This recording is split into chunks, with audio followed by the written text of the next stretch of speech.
Lord Spadenas died. Spadenas, sorry.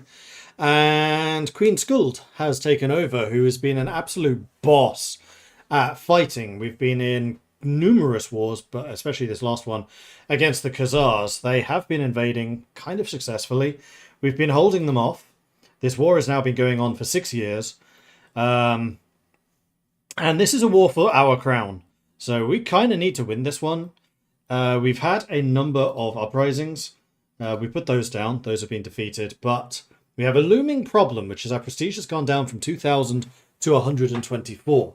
So we might have some issues with that. We are also 54 years old. We are still fine in terms of health. We seem to be pretty long-lived, which is good. Stress is currently under control. Do I have any other stress things that I can do to reduce? No, I don't. It would also help if I turned the sound on in-game, wouldn't it? And now that YouTube is here, I can go ahead and bring in their chat. Let's get that going quick. It's not that one. Then it must be this one.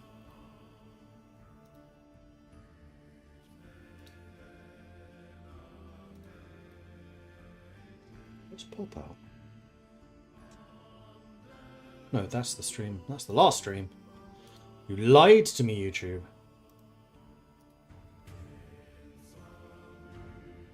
Also, why is monetization off on all of this? Oh, sod. Really?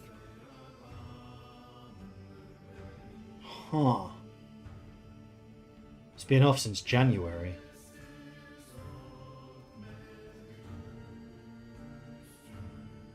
Pete's sake, really?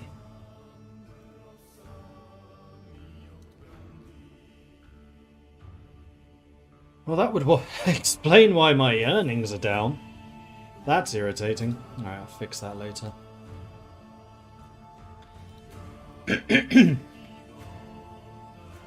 I thought it was just the usual post-December blues.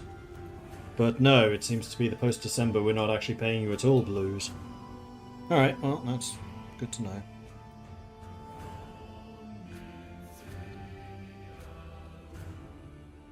Okay, those set up. That's the... Things seem to be pretty smooth.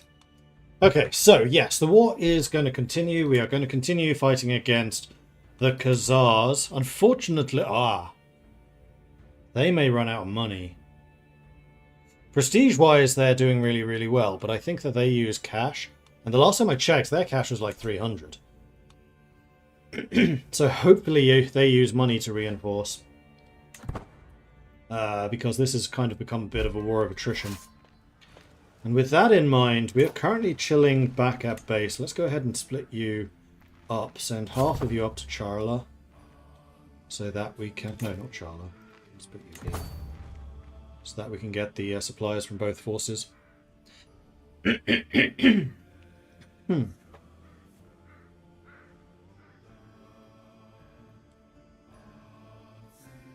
So why am I losing all of this?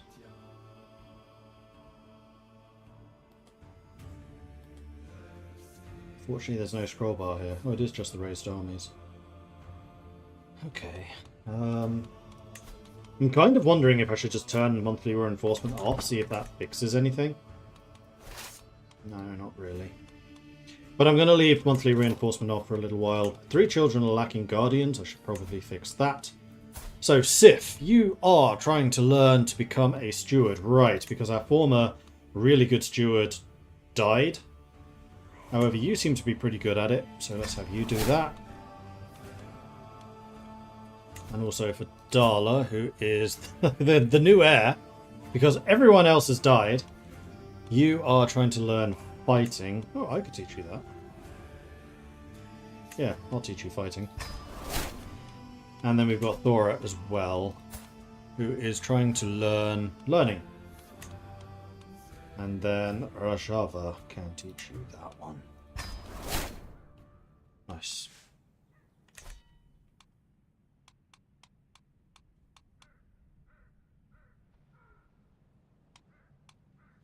And I'm also going to raise all to see if there's some more soldiers that I can bring into the force. Okay, so we are recovering our resources. You are on your way north again. But now there are 6,000 of us against 2,000 of you. And you're just going to siege. I'm going to say that we have enough resources at this point. We're just going to merge up, and then we're going to go and fight them. And this is still a defensive siege, so we get all of the bonuses. Although they are taking this really fast. Do they have onagers? No, but they do have the torch throwers. You may not get there in time. Oh no, they're running. Okay. Let's stay here and see what they do.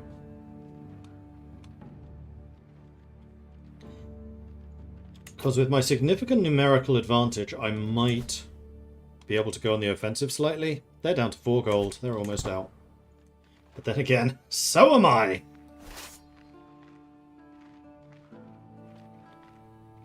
Where are you off to? Over there.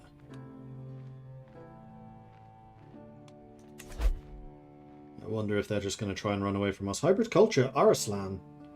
Ruthenian and Khazar. Interesting. Why are you trying... Oh, it's because it's under siege. Somebody is moving here. Commander promotion. Yes, absolutely. Welcome to the team. You absolute unit. Battle is joined. Battle is crushed. Do I want to attack into this? They have the defensive units, but I outnumber you 2 to 1, almost 3 to 1.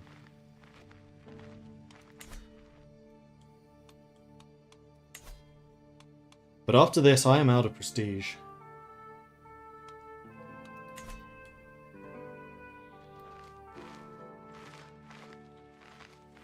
Now, unfortunately, you don't earn prestige from battles, you earn fame. Which is this bar. Which is unfortunate, otherwise I'd have a free way of recharging. The main way for me to get prestige is raiding, and because these wars have been going on for so freaking long, they actually interrupted one of my raids that was going on at the time. But I do need to start taking territories back.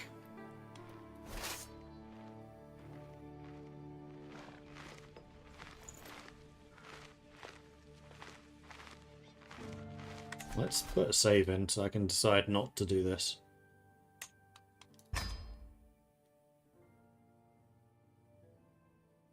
And see what kind of damage we can inflict. The fact that they're not just charging into me anymore is a pretty good sign. This is in the winter, which I'm good at, and also forest, which I'm also good at. So their units should be weakened. Whereas mine, especially the Huskarls, should be supercharged. And yes, they are. Although they are being mostly countered by their horse archers.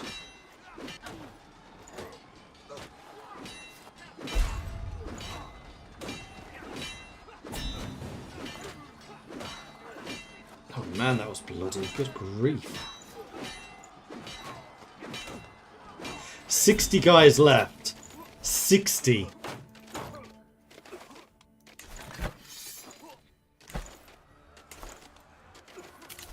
Betrothal. To Askell, who is a bodyguard and a champion. I think I'm okay with this. Well, no, because you're again trying to do matrilineal. I don't want to do matrilineals. I'm trying to keep my people around.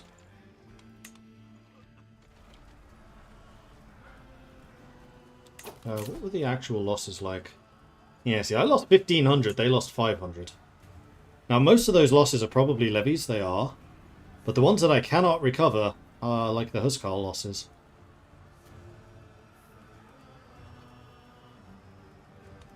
Because at this point, we're now going negative.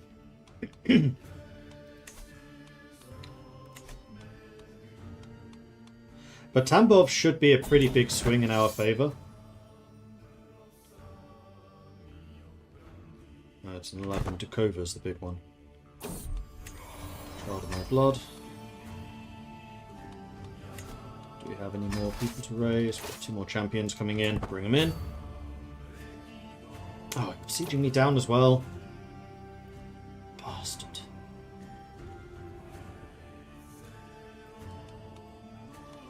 Really don't want to split my forces here.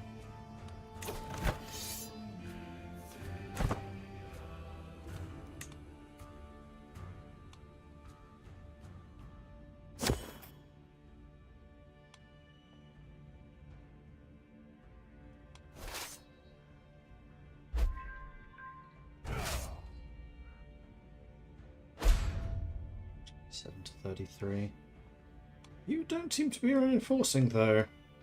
1,700 men only. This siege is almost done. And the question is whether I go for Durovka. I'm kind of hoping that they decide to just go all in after, like, Mordvin or something. No, they're going to go for this, aren't they? That's fine. I'll go and fight them there. Unfortunately, because I still don't know what an onager is. Sieging stuff on my side is difficult. I'm the dynasty head again. Good.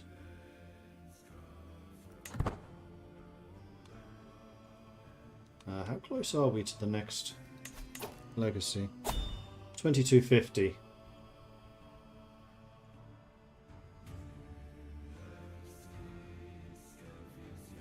I was like, 2250.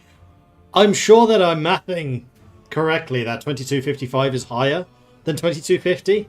I was like, but, yeah, and then the pop-up just appeared. So, legacy time.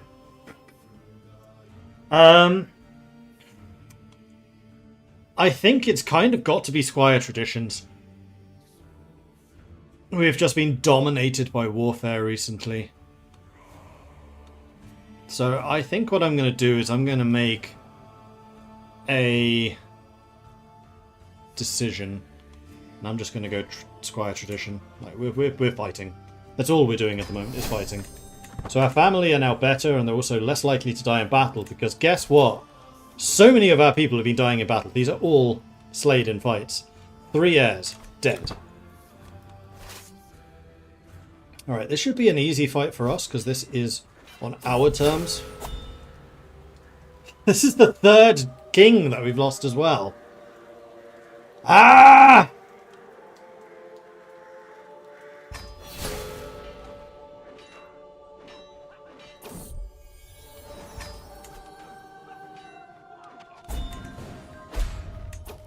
And I am once again overwhelmed by stress, because of course I am. But that was a good victory. 600 for 400 this time.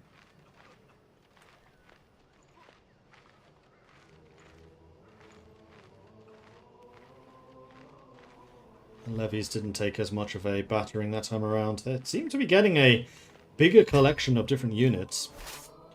I think what we want to do is try and siege down Penza now. And then I think now I'm going to marry purely for prestige. If I can find anyone who wants to marry a 55-year-old. I mean, I am still a queen.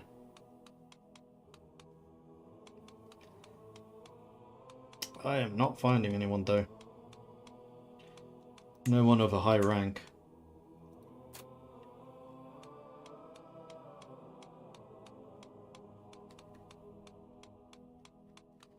No, literally nobody. So unfortunately marrying any of these people is going to cost me a ton of prestige because of my position, so that'd be like 400. So I think we're just going to have to not get married again. Which is kind of unfortunate. Also, we are dwindling in supply.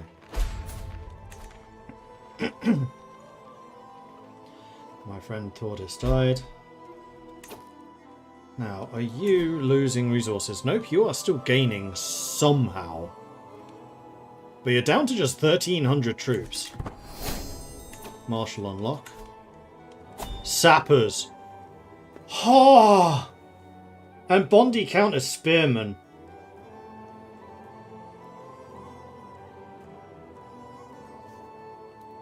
We can finally siege things.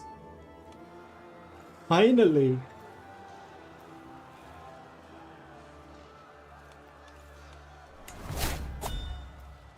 Another cadet branch. We're really spinning those off at the moment. I'm being raided. Looking through.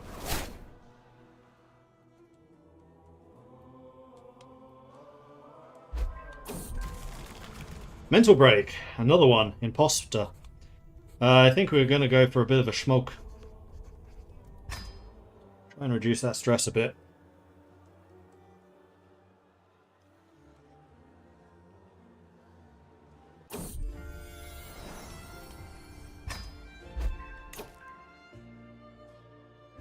We're down to minus 11. We're still on minus 41 from occupations. I think if we take Durovka back, that's going to be a big change. Unfortunately, Durovka's over on that side. Alright, so where's this army going? I also really need to get some more supply. I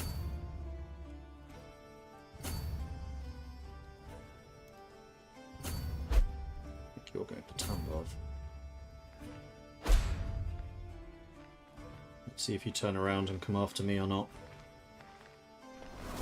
Actually...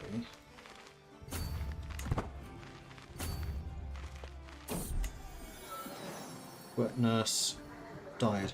Lately, Hweldvor has been wandering around, lost in her thoughts. In her chamber, I find her crying into her pillows. What's the matter, my granddaughter? I ask as she begins to calm down.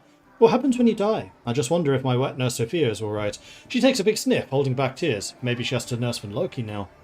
As Hweldvor's voice cracks, she brawls out the largest, dewiest tears I have ever seen. So we can start a search for a wet nurse. I'm compassionate, so this actually loses me stress. Dead is dead. We can search for another one. I think it'll be fairly easy to get a new one. Given that raising a child of status is far from a solitary task, I've had my functionaries seek out able women for the work role of wet nurse. So I can either get Ingjader or nobody. But Ingjader is also true. She's Mordvinian. She's dumb as two rocks. Can I just hire one from somebody that's already in our... No, I don't have any. Alright, Ingjader it is.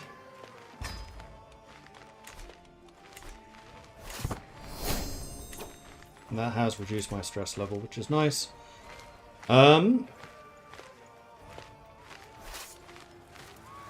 There's a river crossing there, so I'd rather not do that. How about we do this? Wait, defensive. I ignore it. Because I am the defender.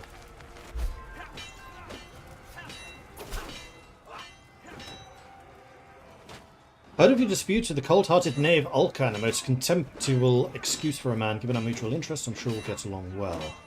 So Manasa becomes a friend. He is one of the Khazar's minions. We bonded over our mutual dislike of this person. Lovely. Okay, let's go and get Durovka.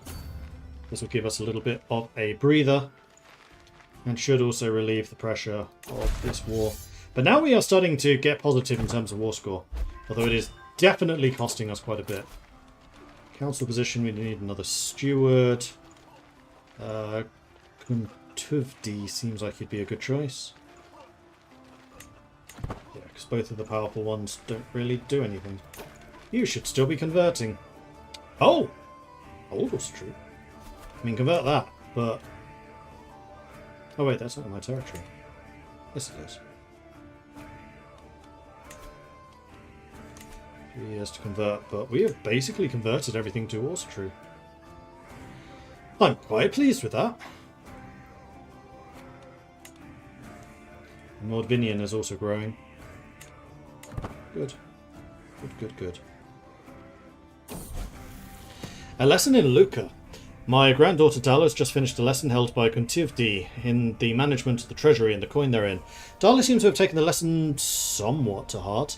While she understands the role of the lower classes, she also insists that if a peasant stops paying their taxes, they're of no more use and should be discarded. A very callous view. I don't generally like callous, but also... You're the player heir. I do not want to be callous heir. Another stress attack. Huzzah. This is going well. Sigurdur also needs to marry. Oh, which is going to cost even more prestige. His prestige, though, not mine. So it's fine. Alright, so Jorun, you are learning to do intrigue. I don't really have very many good people to teach intrigue. Jorundur can try. And then Sigurdur does need to get married. Let's go with some of all skills, just out of interest. What about rank? Nobody of rank.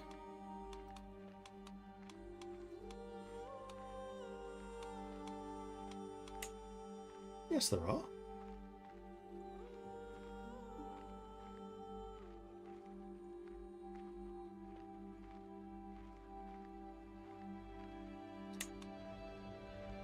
Patient, ambitious, and wrathful. That seems like a dangerous combination for the second in line.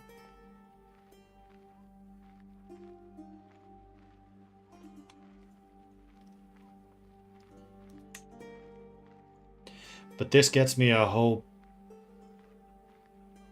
Oh, it gets him a whole bucket load of prestige. So that actually seems reasonable.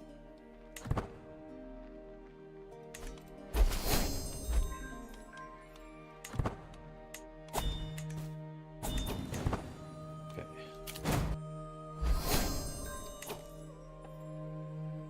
Onagers! Finally. Okay, so what is going to be the next innovation? I think we may have done all of them.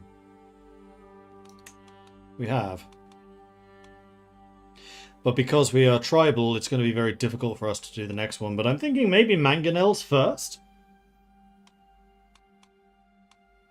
But we really need to feudalize, otherwise we are very much falling behind.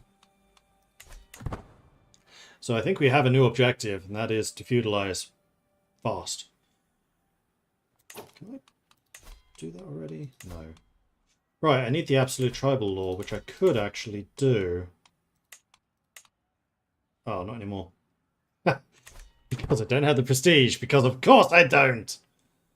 That'd be too easy.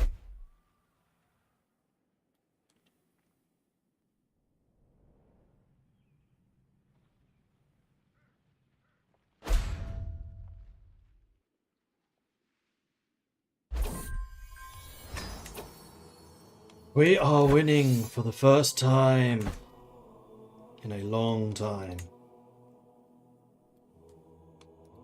I wonder if at this point I could just wipe peace out.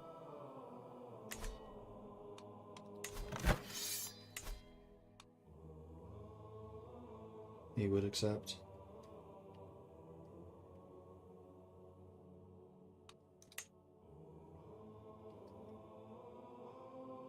Whereas if I actually beat them, I would get a bunch of prestige. And money, but I don't need the money so much.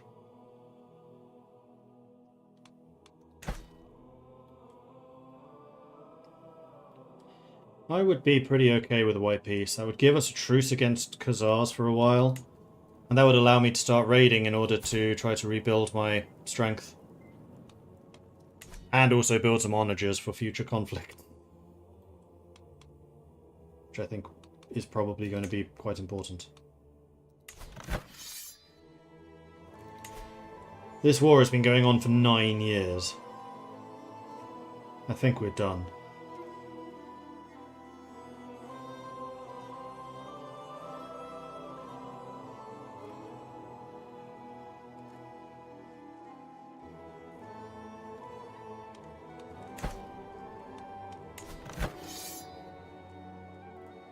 I don't know whether war score from battles will be capped at 50%.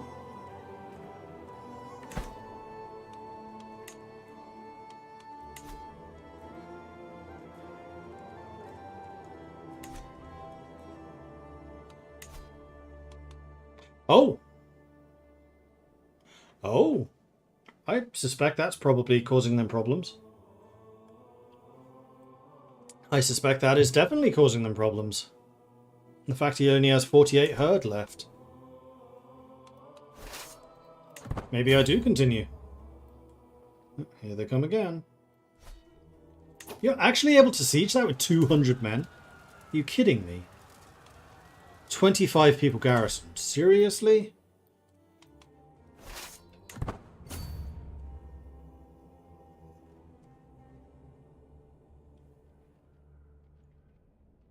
Alright, let's go and beat them up again.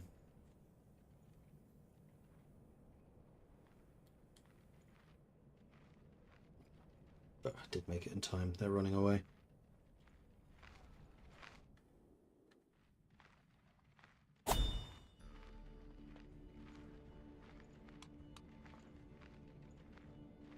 There's a whole bunch of little armies around here.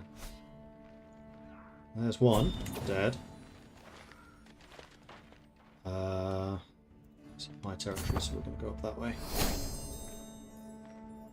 Yassar has become wrathful.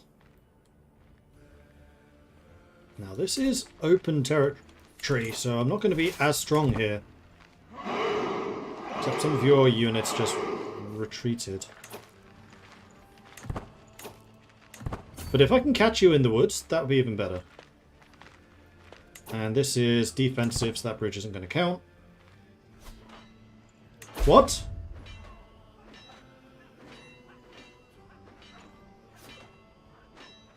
Defending major river crossing. Oh, because there's no holding here.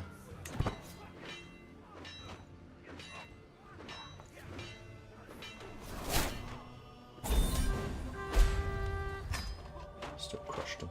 Now I'll be defending.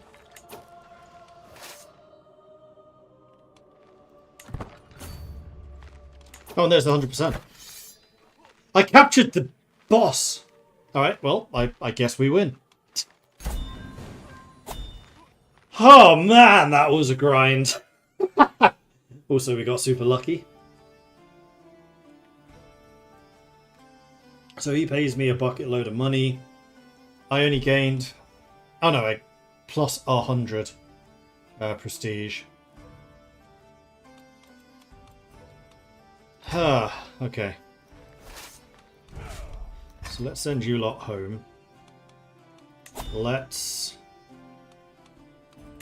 cancel them. Create a new men-at-arms regiment, for which we'll need 120 prestige to get those onagers, but now we know we can get onagers. And then I think what we're going to want to try to do is gain the prestige to build these up to full strength, because I cannot afford another war like that. Not with the strength that we have. Oh, a holy order.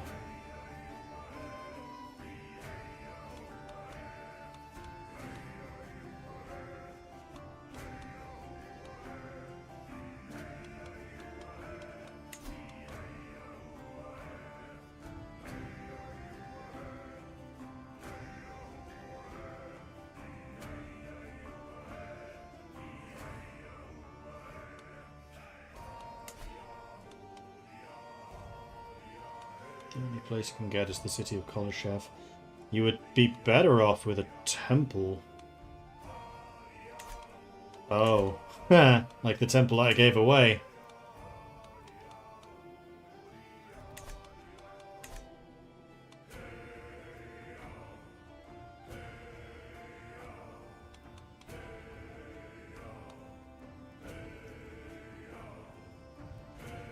Because, yeah, getting an also true holy order would be very nice.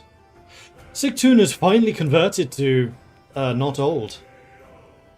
Alright, good, good, good, good.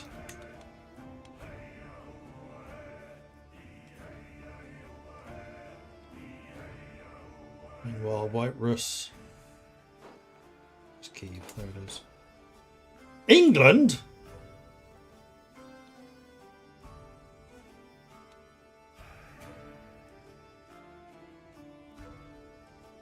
Huh? How the hell has England done that?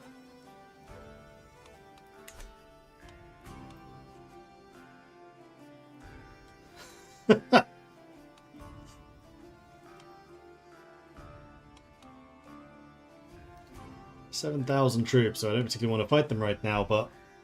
You what, mate? Okay, so I am still one holding over, which is costing me resources. So I think I probably should give one of these away, and I think it's probably going to be Durovka, because it's so far away from, like, my regular territories. Durovka is part of the Duchy of Tambov, right, which I also wanted to give away.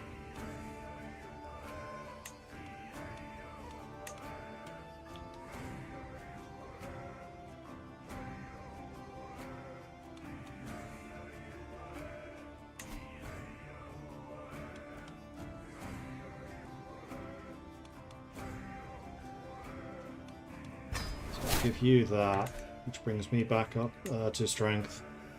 And then I might also spend some money to create the Duchy of Tambov.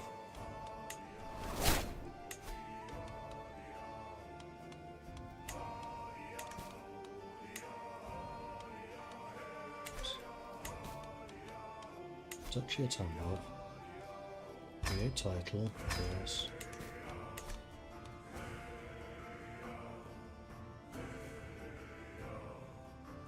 Feudal realm vassal. Oh right, this was feudal.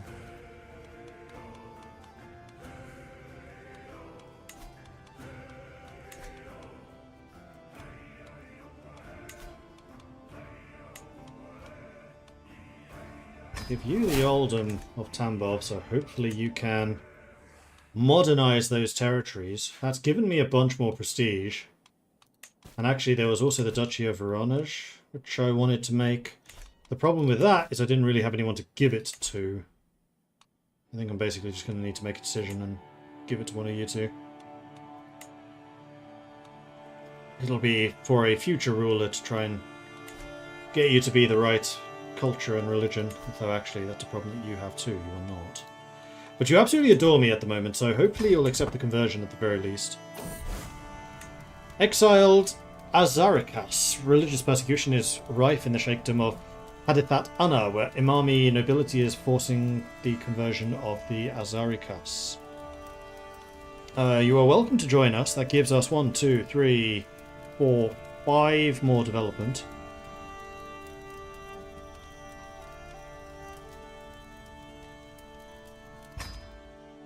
Which does mean that we'll have to do a bunch of conversions, but that's fine. Conversion's not usually that difficult for us.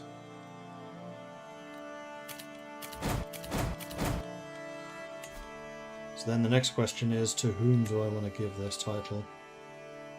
Probably you.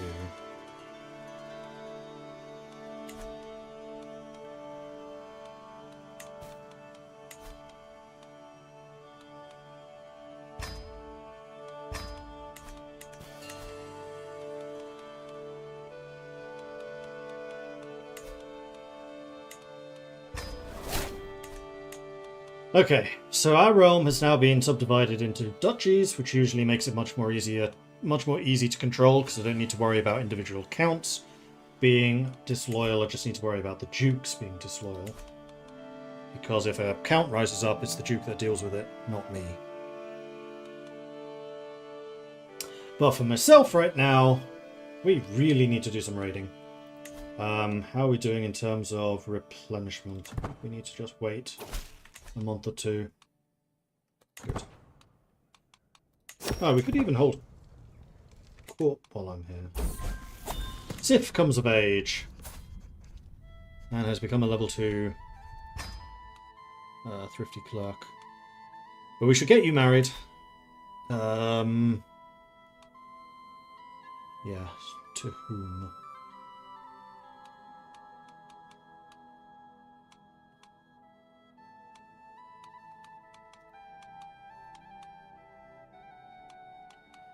Count of Sealand.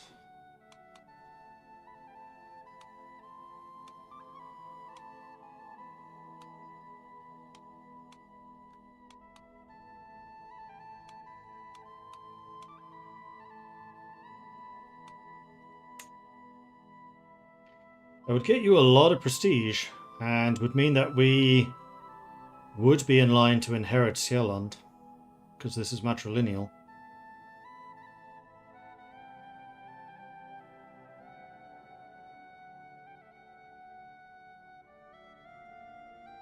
Or rather, her children would be.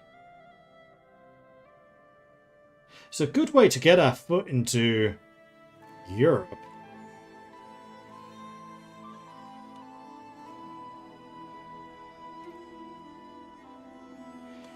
I will send that. Because, yeah, Sjælland is Copenhagen. That's a really good county to have.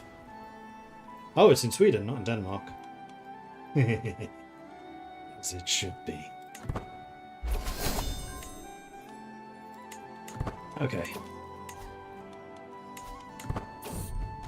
Commander promoted. Yes, absolutely.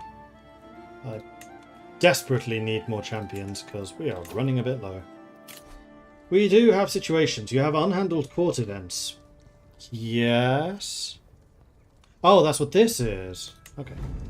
A well-known architect from Lashik Uber Glut is visiting the court. A passionate debate with my steward, Kuntubdi, dominates the room. Yes, precisely, Glut exclaims. The ruins are there rife with cut stone that could easily be transferred to the Quinth stronghold at Lashik Uber. Kuntuvdi rubs his chin doubtfully. Still, it sounds like a lot of work, and the locals who use those materials won't like it. Glut rolls her eyes at this reasonable rebuttal. It's cut off by the Riksgården Aquaterium. The nearby temple of Tisville is in dire need of expansion. That is where this rubble should go. So, Lashik Uber gains lookout towers.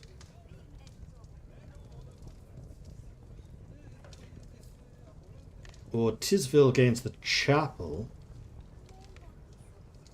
Or common ruins. No, lookout towers, absolutely. Free building. And then let's also hold court. Let's hear these petitioners. Sitting on my throne, I gesture for the guards to open the doors to the hall. A stream of people file in. Some lining up in front of the throne, while others move out the way so that they can observe the proceedings. After several moments, all movement in the chamber has ceased. All faces turn towards mine expectantly. In front of me, I count 3 petitioners lined up in an orderly row, waiting for me to call on them. My nephew Yalya Hooker approaches the throne with a young man in tow. Queen, he spouts, my cousin Halsten Mordvinian Viking seeks the honour of serving in your retinue of champions. Give him the opportunity to prove his quality.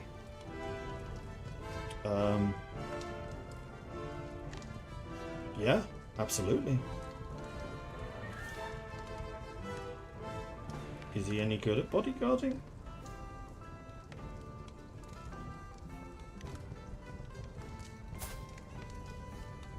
Yeah, 19.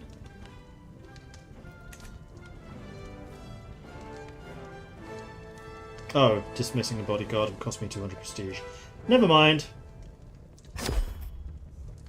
A peasant man timidly approaches the throne, clutching at his hat. The Sama Mordvinian is rampant with unrest and banditry, my queen. Spare but a little coin for the region and control may be restored. I will definitely invest in that. That is a good use of my money. My Riksgården Rashava approaches me with a spring in her step. My liege, she says, full of excitement. I have a great idea that can bring either money or fame. You have amassed quite the collection of artifacts. Why not put them on display? You could charge for viewing your collection. Or for free, so that more people will view it. She clears her throat before continuing. People do have a tendency to want to see the things they see, so the downside might be that more people will try to claim your artifacts. So we can gain 50 ducats. Hostile artifact schemes will become more common. We gain a bit more money. We get prestige. I'm going to take the prestige. Let's show it off. Gain 6 court grandeur. My legitimacy has gone up to 4. Very nice. Yeah, my pool is looking a lot better than just a tent, as it used to be.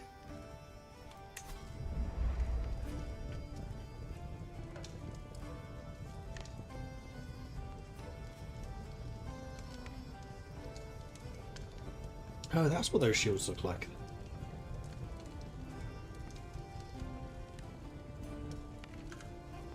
Huh. Okie dokie. Well, I think it's time to go a Viking, don't you? Well, no, let's let... Oh, hang on. I'm not reinforcing. Not overwhelmed by stress anymore. That's good. So let's let these guys reinforce. It'll cost me a little bit of the prestige, but it's a worthwhile price. Copenhagen's not built yet, though, but Roskilde is there. where a lot of the Danish royalty is laid to rest, and thus Swedish royalty, and Denmark did control Sweden for many years. Yeah. That's true. We probably do have a bunch of prisoners. Mutlu the Hunter. Good at fighting. Very good at fighting.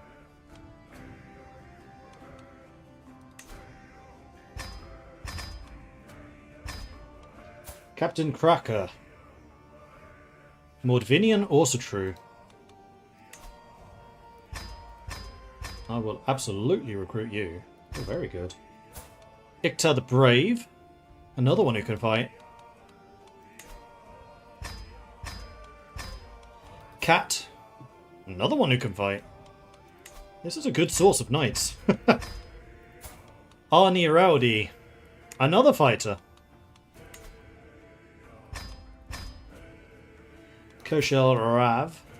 You're a zealot, but you are a Mordvin. Ah, but not Mordvinian. And then, right, you're the zealot who refuses to change his ways. And you've been in jail forever. Because you were the one who rose up against me and I can't execute you because I'm too compassionate.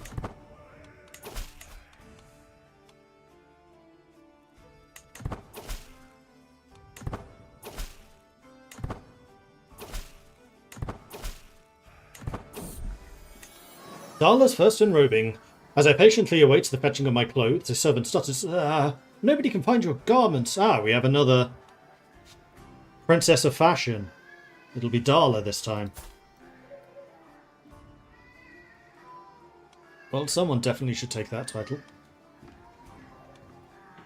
Although losing 48 stress would also be really nice.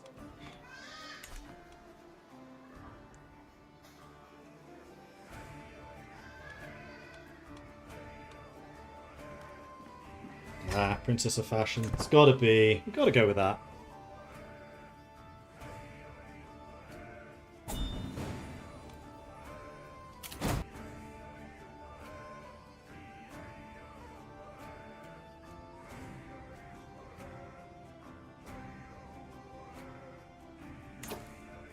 One more month, and these two should be at strength.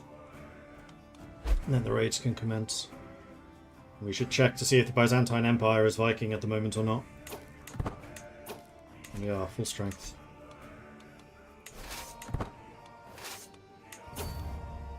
So who currently controls the Byzantines? That would be not a Viking. You do have quite a large force though, but only 22 cataphractoi. I can beat that.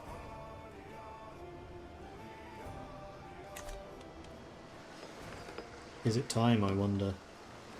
Do we go for Constantinople? I think we might. I think we might. Martial perk available. Oh, you know what this is? It's time to start working on, I don't know, Overseer. And completely ignore the fact that this is lit up. And that I should definitely get Strategist. You know, because the father of this character never did.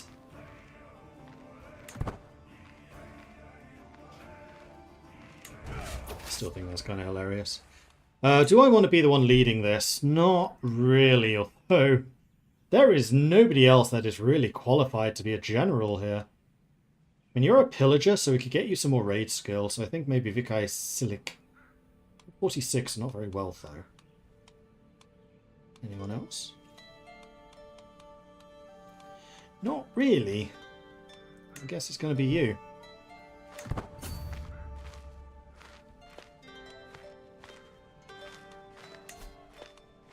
Those factions are kind of pathetic now. A provisional catastrophe! The morning chorus of twittering birds accompany me to the stores, the dim light of dawn giving way to the gloomy darkness of the room. I yawn and stretch as I go, my feet padding across the floor.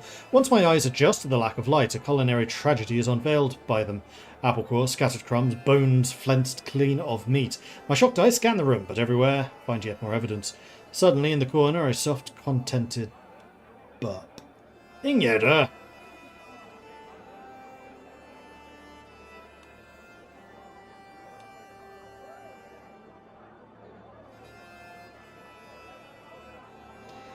My treat, I guess. Alright, so... there is 108 ducats sitting in Constantinople right now. it would be really rude of me to not raid it. So let's do that. Okay, so I'm new to CK3. I always struggle to apply strategy to the game. Like, I enjoy all the aspects the game offers, but how do I make the right choice when it comes to deciding if I want my leader to be a warmonger or an economist? Or is there no right answer? There is no right answer, but you can usually be guided by what their stats and what their education trait is. So generally, if they have high martial, fighting. If they have high stewarding, like consolidation, building your territory up. If they have high learning, conversion, consolidating in terms of culture, technology, and religion. High diplomacy, making friends, making alliances. You can be pretty well guided by what your character is good at. Of course, you can go against that, but generally, your lifestyle trait will get a fairly hefty bonus depending on your education background. So, for example, because of my martial education, I get 30% more experience in the lifestyle, and then because of the points I'm getting in this lifestyle, it kind of directs me towards fighting, because most of the benefits here are combat related. So that is something that this character has turned out to be very good at. Dangerous faction again. They're not that dangerous. Oh, you're actually going to try it with only 7%. A curse undone, and not one day too soon. My rivals died. Urine is calm, or vengeful, or deceitful. And calm is perfectly fine.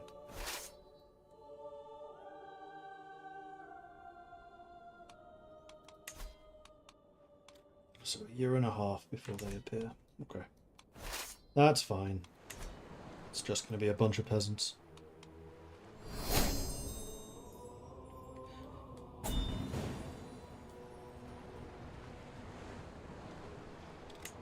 Alright, last check. 4,600. With only 22 cataphractoi.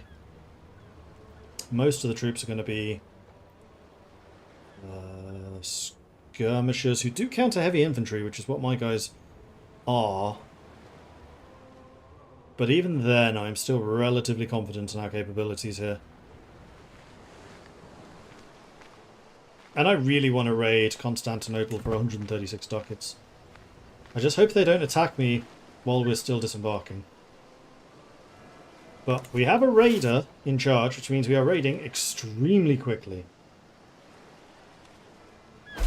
And basically, as soon as this is done, do I stay here and continue raiding Byzantium? Or do I go somewhere else? With my leave, my granddaughter Gerda and her nurse parade in my chamber. Gerda poses like a herald and proclaims, "Queen, you witness a monumental occasion. Gerda has a mighty gift to offer you." She nudges her forwards. "Go ahead, tell her."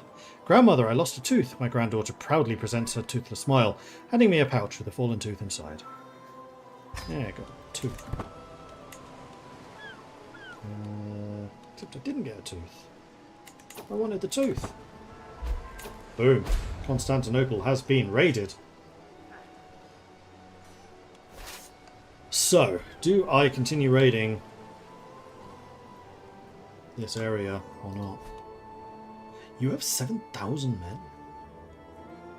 I mean, Constantinople is currently undergoing a civil war, so I think that this is prime time to go after at least the coast.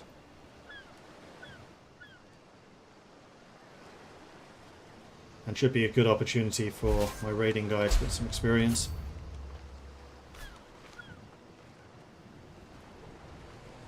Also, man, we are fast at raiding. I mean, with 5,000 of us, we kind of should be.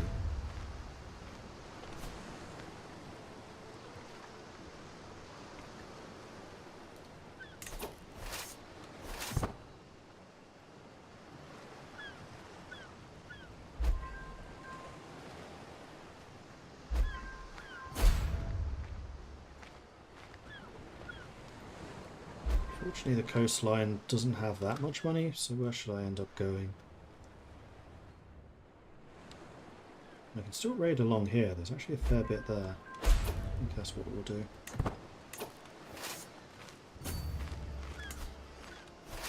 Have to go through you to fight that.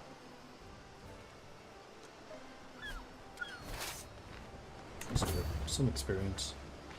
You have a river crossing, but it's fine.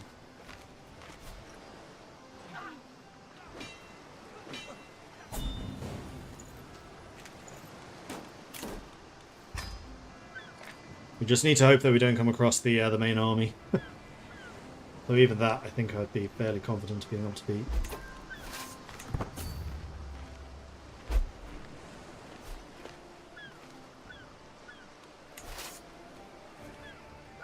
We're getting quite some experience. Another son died.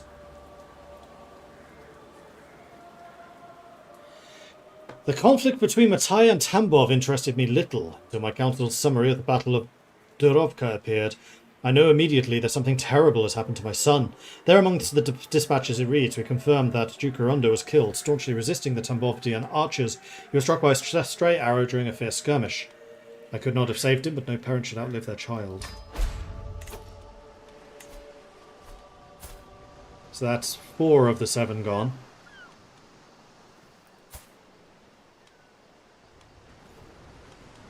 You're unacclaimed knight, so I think you're out of the line of succession. That was my heir! Again! No, Darla was the heir. Where's Darla? Oh, she's a granddaughter? Yes. Ah, Rikiza's kid. Okay. We'll see how she does.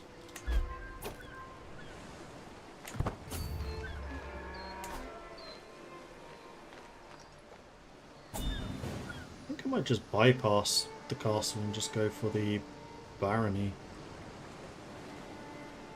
We have 3 castles in this region. Still go for it. But now I have prestige. I think what I am going to do is create a men-at-arms regiment just to start it building up. No, I'm saving... I needed 1,000 prestige for something. Oh, for the feudalizing. We're also going to need an absolute bucket load of money then.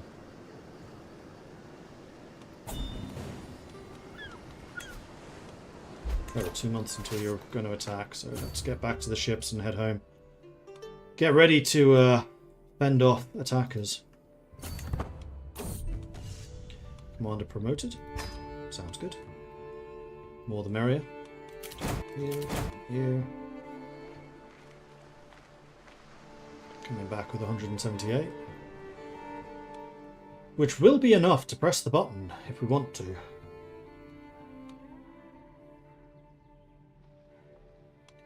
And did we come with any prisoners that we can ransom? Yes, we did. Not really worth a huge amount for only 10.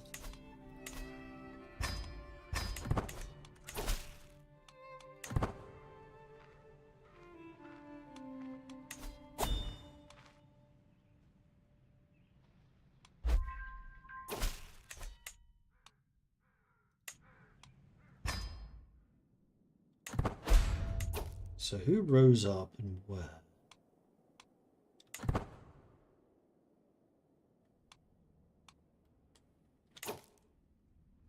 There. Okay.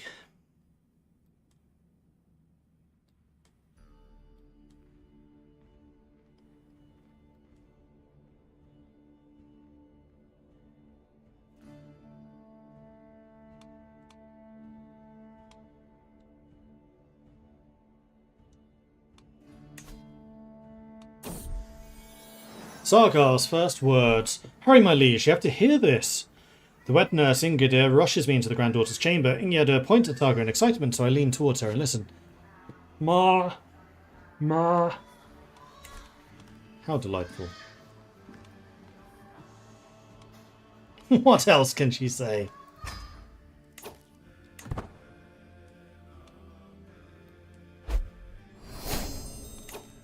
Alright, loot's here. So I'm going to put myself back into command. We are no longer raiding, so I think we're just going to march here as quickly as we can. Fight that army, disband the army. Get back into things.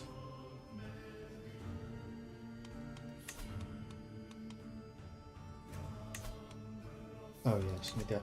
Ah, that's what I was missing. I was missing the absolute tribal law, which now only costs 500 for reasons. Oh, because we have vassal approval. Let me see who approves and who doesn't. There's a way of doing that.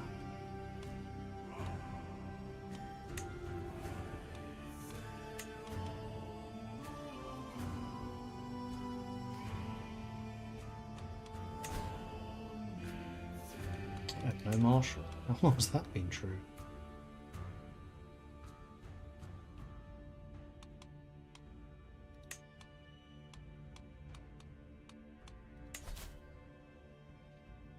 And we have a lot of places that are low in terms of control, so let's see if we can help out with that a little bit. You finished with your conversions. Let's convert that.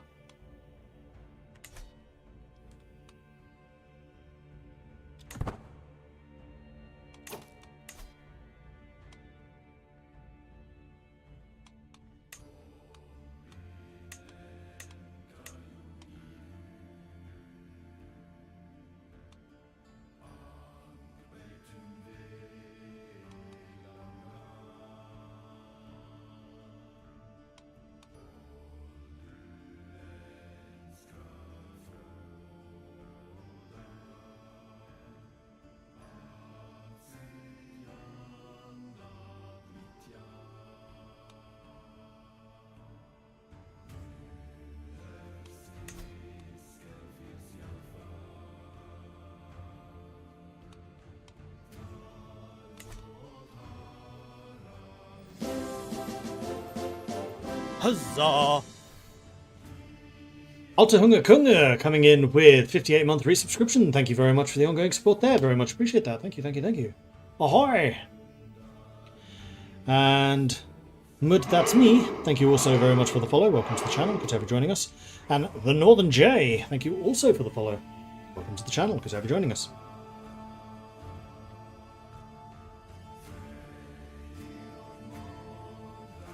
So how can I see which vassals are actually voting for things in favour and who are not?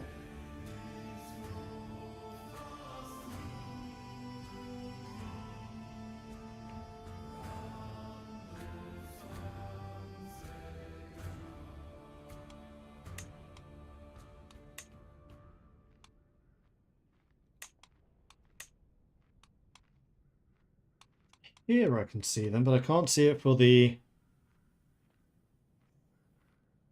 In fact, does it even matter for these?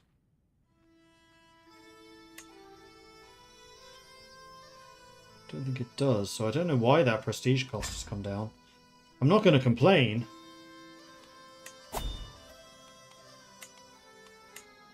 Oh, we can see which of these they oppose.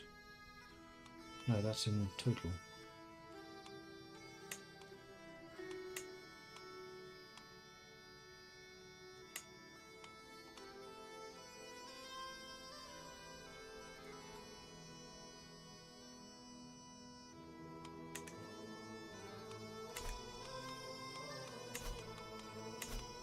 But we could now become feudal if we wanted to.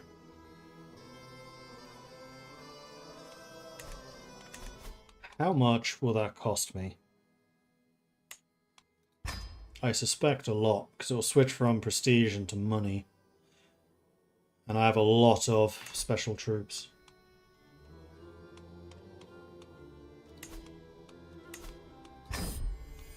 The old ways have served us well, and we will always honour them. However, as Court of Mordvinia, I've concluded that we must adopt feudalism and its principles if we shall continue to prosper. It is the crucial next step on our road to greatness. All tribal holdings in the realm will become castle holdings. My tribal vassals will change to feudalism. Mighty endeavour for a Viking legend seed, and we are now feudal. So yes, that was expensive. It's given me 2 extra territories, which were probably nomadic. It has not messed with these at all. And now, most importantly, I cannot raid anymore. So I don't think I want to do that just yet. But now I can.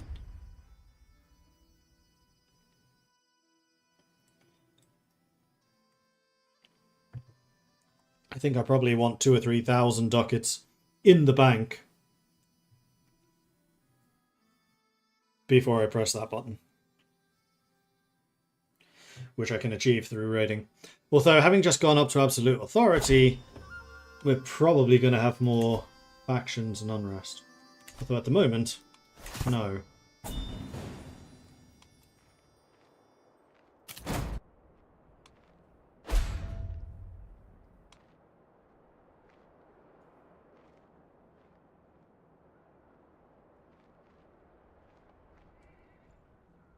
It'd be lovely if we could get there before that falls. Fortunately, no such luck. Right, the other thing I wanted to do was create the Onager army.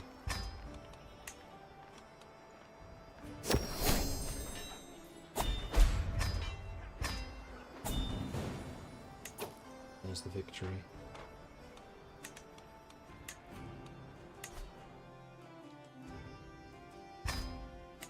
Having you stationed somewhere makes no sense. Strategical impasse. I am sitting around the map table with Kat and Itak, discussing our strategy for the ongoing war. Kat bangs his fist on the table and loudly proclaims we should attack. 5 years, 5 years. Everyone does everything. And the battle is over. The war is won.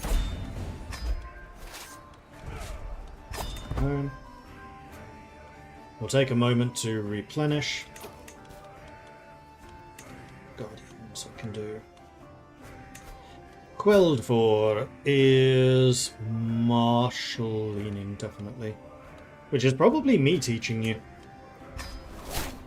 And then we have Gyrdir, who is being sneaky. Unfortunately, we're not very good at teaching sneaky.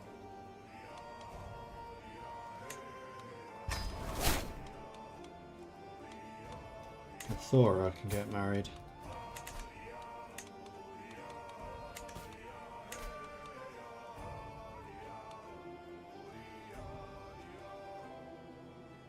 Marry you to Jarl Hawker. Which is one of my nobles.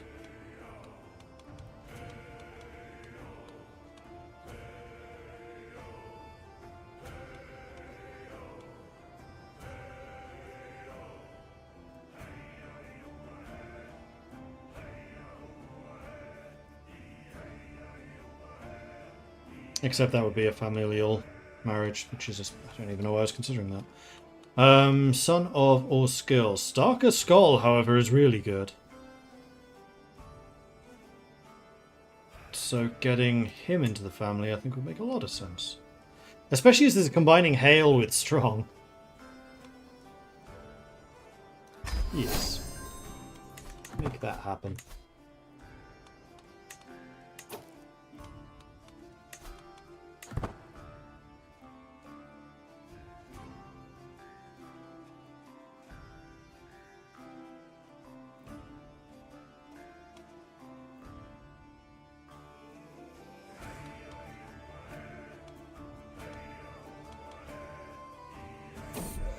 Saga's first steps.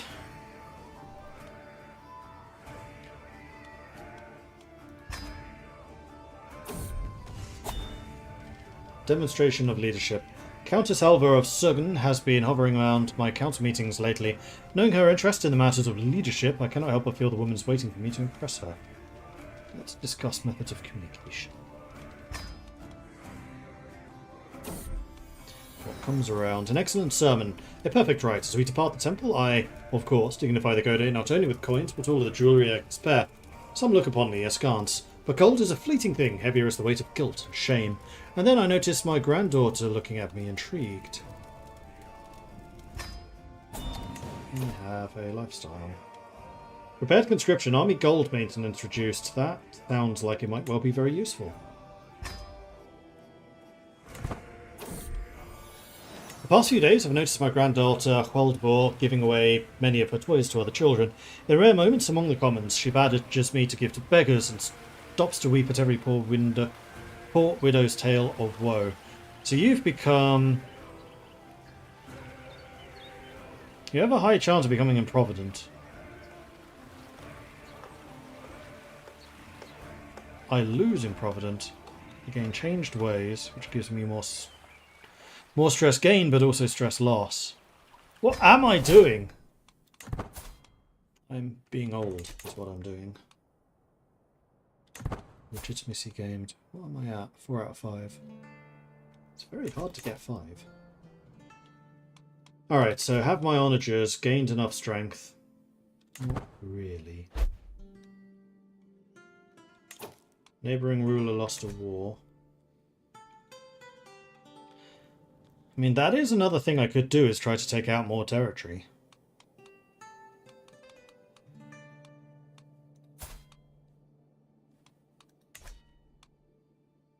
No, I think what I need to do is go raiding.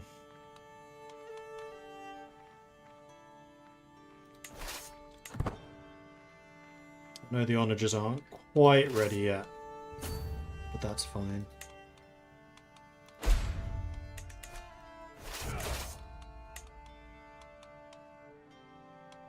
The other raiders.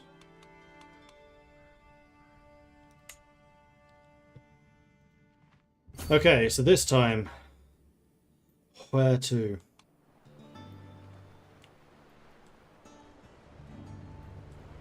Greece is looking kind of poor. Cyprus is looking wealthy. The Arabian Empire, how hard can that be? 10,000 soldiers, kind of hard. The papacy I could go for. I now have more troops than they do. Same with Venice. Italy would now be a struggle, but yeah, let's go for the papacy. We've sacked Constantinople, let's sack Rome.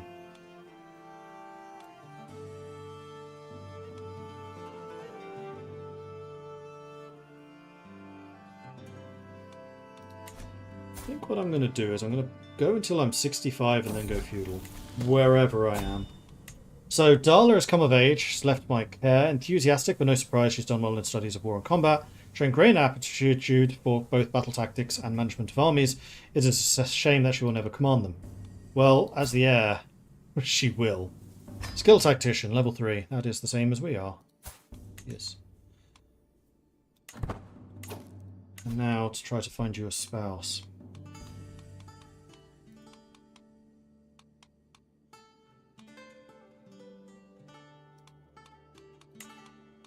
Someone who is not older than 25, preferably. Calm, vengeful, and ambitious. Colo is not a terrible option. Good range of skills.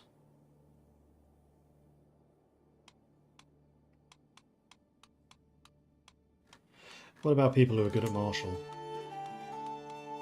Lustful, brave, and patient. That's an even better combo of skills for what I usually like going for. Learning, intrigue, and stewarding kind of suck, but they'd be a power couple in terms of combat ability.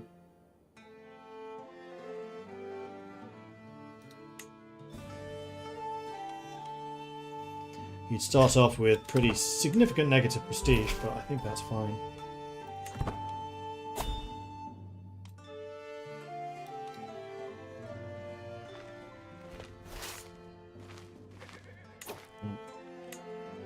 Disease somewhere.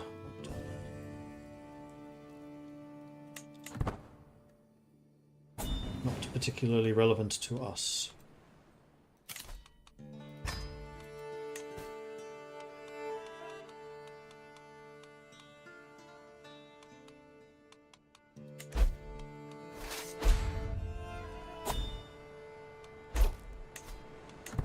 Oh, come on! Just let me go and raid stuff, damn it! Who's raiding me? Not raiding me. Just raiding the realm. Now, one thing I do need to be a bit cautious about here is... as soon as I get off the ships, the papacy is probably going to raise their troops.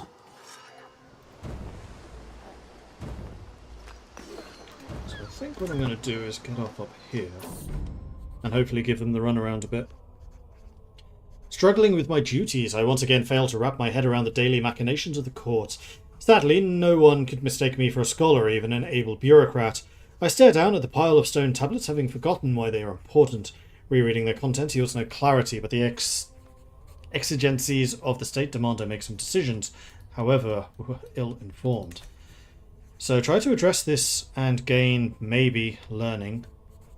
Council must decide.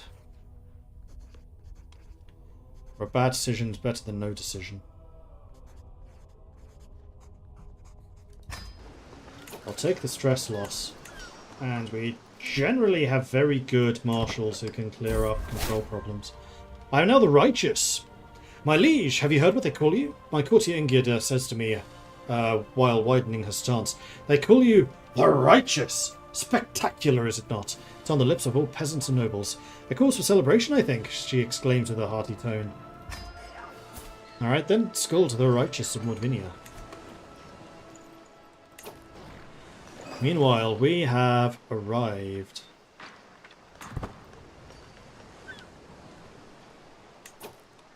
Let the raiding commence.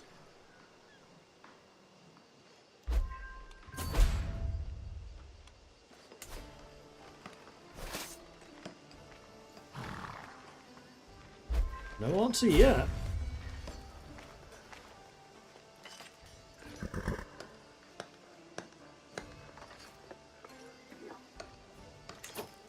Finished converting.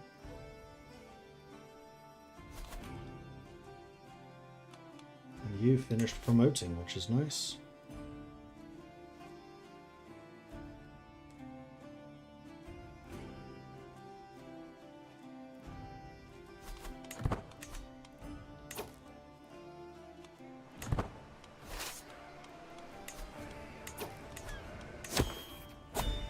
There is a situation here, let's go and deal with that. I am judged harshly for my hospitality towards Kuntufti the criminal, who was avoided by almost everyone on account of their wicked faith. My failure to condemn and continued proximity to this irredeemable fiend is perceived as open tolerance, tarnishing my court's reputation in the eyes of its elders and faithful. They have forced my hand, and I must now decide whether my son-in-law's crimes outweigh my affections for him.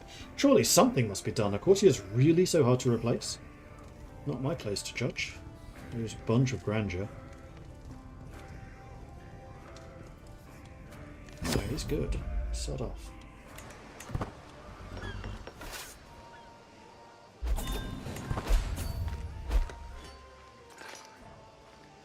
Amazingly, the papacy is not stopping me.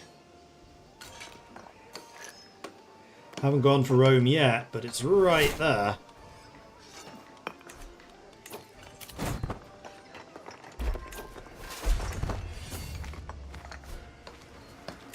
Daughter leaving my court. Sit.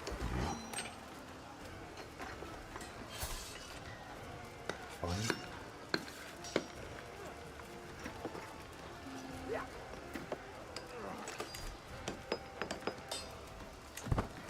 As long as you maintain your betrothal.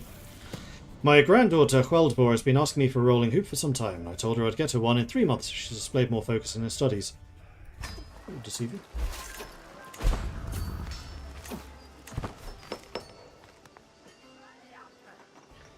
Alright, it's time to cross the road in just a minute. They're upgrading a lot of stuff. They clearly have spare money. So, I think it's only right that they, yeah, exactly, helping us fund our religion. Granger's gone back up to level 3.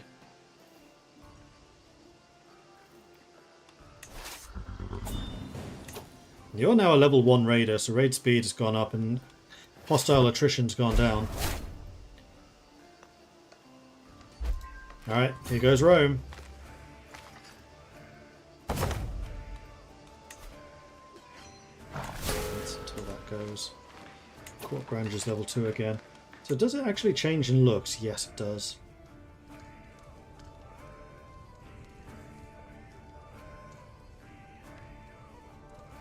It doesn't change a huge amount, but this is clearly like an older style area. Oh. Here they come. I will probably win.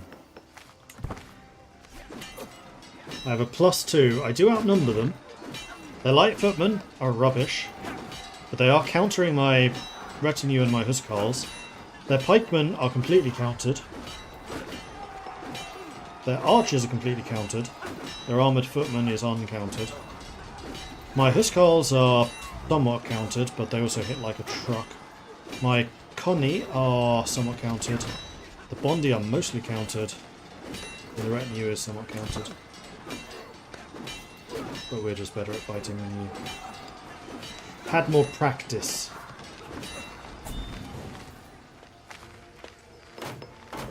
And there goes Rome.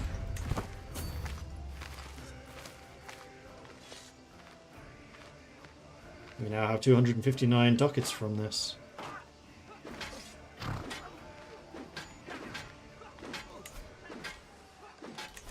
Until they rise up. I wonder if the onagers speed the raiding up to.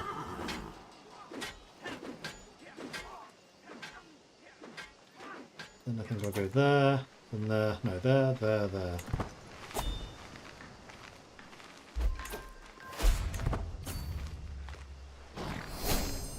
New Marshal.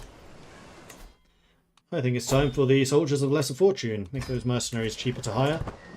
In case the Khazars come after us again.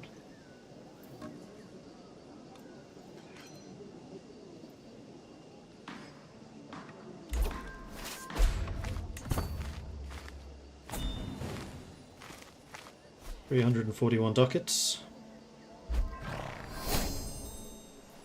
Level of Splendor. We are now well known. Splendiferous. And the next level of Legacy. 2750. No, 600. So we're still a long way away from that. Increased control is done. So you continue to help my territories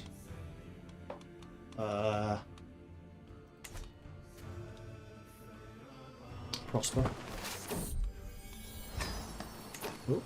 Oh, my commander died. Bugger, so I lost my raider. That is kind of annoying.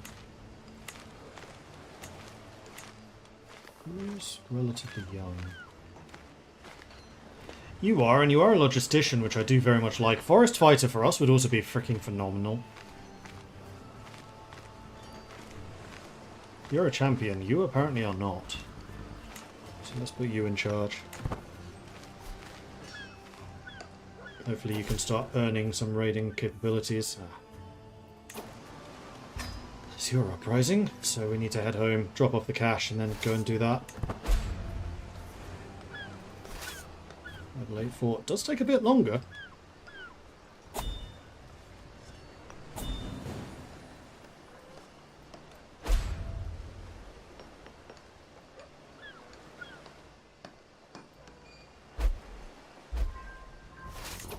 Alright. Let's head back to our territories and then see where this uprising is going on. 2 spots. That's fine.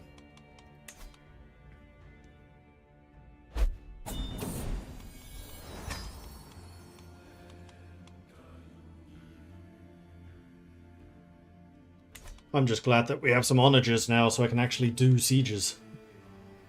There was nothing more annoying than fighting against the Khazars, not being able to siege stuff back again. I mean, it kind of forced us to fight defensively, which is what we were definitely best at, but still frustrating. And the other thing we were trying to save up for was to change the culture. We wanted to reform the martial to equal. That's going to cost 3,000 prestige, which is rather more difficult to get to.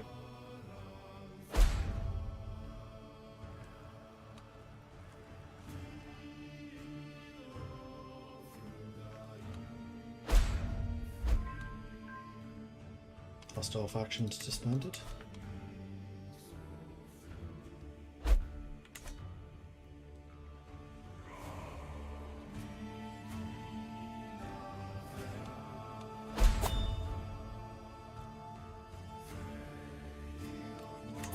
Both can marry. Good, so we did not cancel that. This is matrilineal, marrying to the Count of Sieland.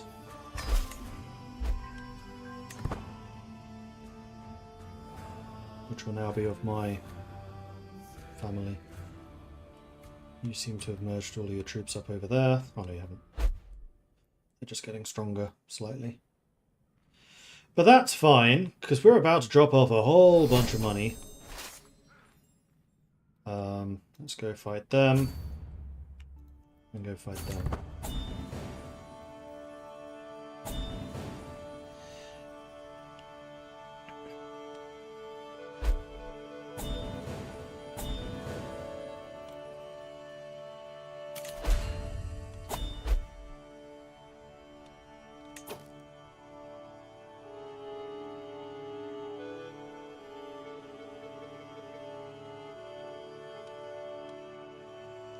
King Einar of Stupney, which used to be huge, is now relatively large.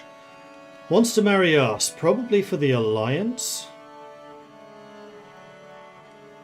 I don't know that I necessarily want to get involved in that type of thing. So no. It's a long way away. I have my own wars to fight over here. 39%.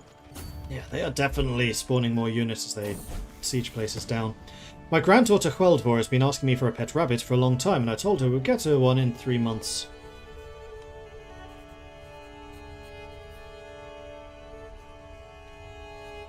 I particularly like you being fickle. So how about you be content instead?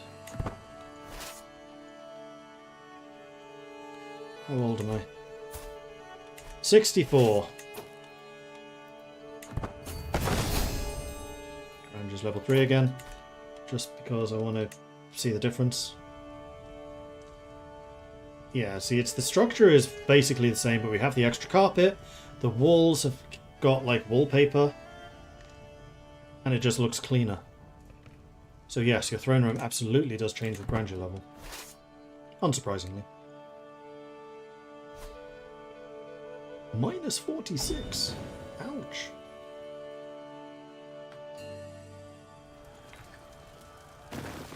We should be able to siege this down in a hurry, and then that basically, I think, will end this war.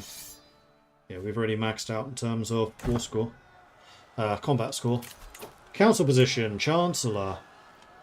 Well, nice thing is, High Chieftess Mare is actually the best person for the job, so that is a powerful noble in that position now. Children lack guardians. You are studying combat, which I can teach you, but actually I think that Skada might be better. And Saga, you're trying to learn intrigue, and you've already got a phenomenal amount of prowess from being hale and strong, and Way of the Nomad.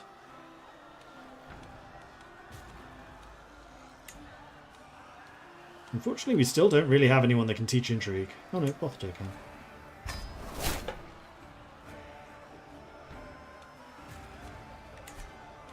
Make shield wagons. I would love to make shield wagons.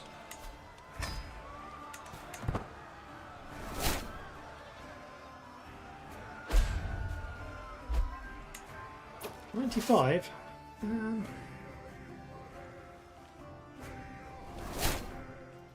Going for this, aren't you? Totally.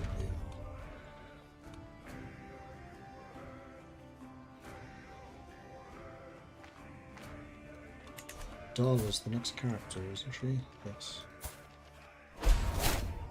Way the Nomad and a Shield Maiden. Good combo. Ah, Razava died. She was my Antiquarian and Reikskodai. And I don't really have anyone that's really good to replace you.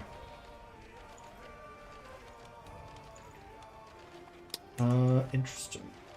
There's a way I can potentially fix that.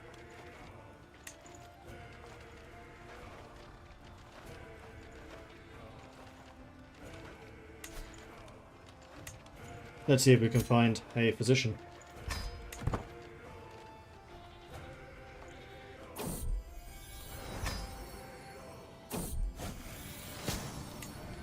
Okay, so two choices. We've got Drifter Distil, who is a 16 learning physician, astute intellectual, or we have Summer Lady Oren, who is a novice physician. Ah, Drifter. Absolutely. Okay, and then we can also, you know, just as a side part of the gig, make you the Hofgoat too. Congratulations. Champion practice. The clanging of mail and the clashing of swords rings in my ears as my champions practice their arms. I study them intently, trying to ascertain each one's particular strengths and weaknesses. There can be little rest for them, for as soon as the bell is rung to signal the end of the mock melee, the stable doors are opened and it's time to bring out the mounts. Today we go riding. Thora glances at the mud fields at the bottom of the hill. Those would serve the outline of the enemy army, she says. I inform my champions as I inspect their battle line, preparing them for strategy at hand. Charge! I should cut off diagonally and lead the champions into the flanks. The storm of hooves around me, the shouts of mounted warriors, the unyielding momentum. Riding at their head, it feels as if I am the head of a force of nature. This, however, is a force I direct, that responds to my every little order, that I command as if it was an extension of myself, charging into the flanks of this enemy army. Imaginary army. My champions never straying from my plan. I know that this is how I bring utter devastation to my enemy. Absolute control. And I think that means at 100% control, I now have absolute control.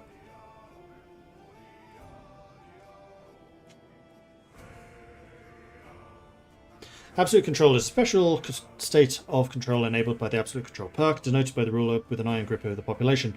Whenever control is at 100, it will instead display as absolute and give additional bonuses to taxes and levies. Plus 10. Plus 5. Nice. Free stuff.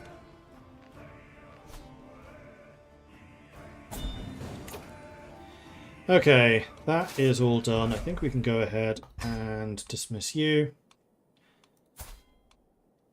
Close enough. I think now we will save and feudalize.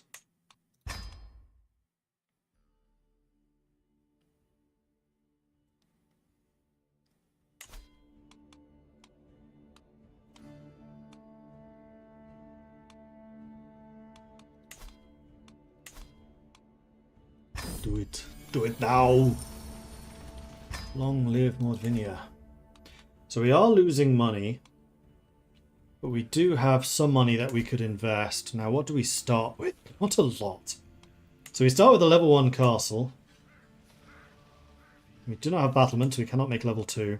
We do start with a small harbour, which is a trade port, which does give us money and men-at-arms toughness. We can upgrade that. And we have a bunch of different buildings.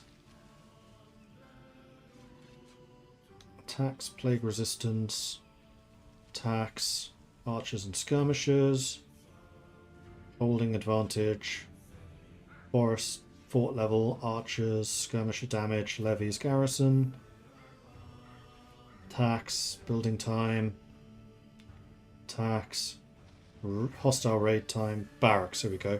Stationed heavy infantry damage, plus 20. Stationed spearman damage, plus 20. Militia camp, stationed archer damage, stationed skirmisher damage. So I can get some really good archers and skirmishers in these territories, apparently. And water mills. But I don't have undershot water wheels, so I don't think I can do that. And then we also have the duchy building.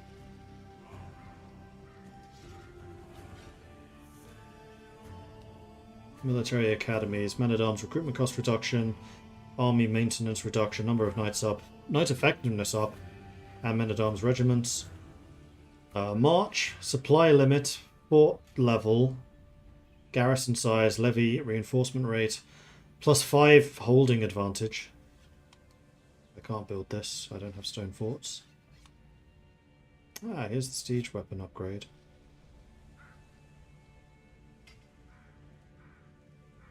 Crown smithies, heavy infantry and spearmen. Another archer upgrade. Yeah. So many options.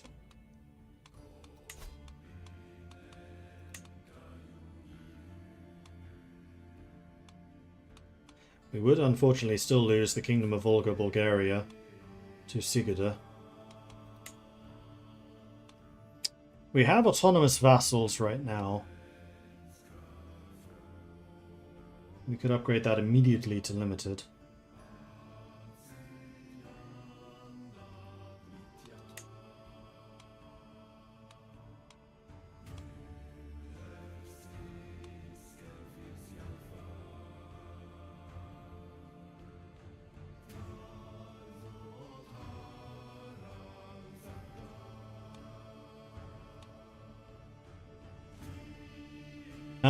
We want to get to partition, because if we get rid of Confederate partition, it will not create new titles.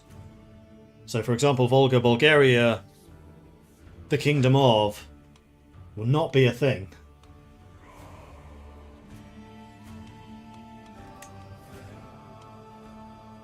Unfortunately, we don't have the prestige for all of that.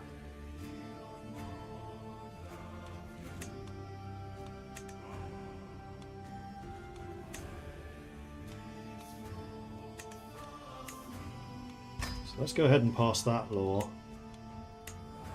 And then partition, we just need 200 ducats. Sorry, 200 prestige. Unfortunate. No. I do have some means of gaining prestige.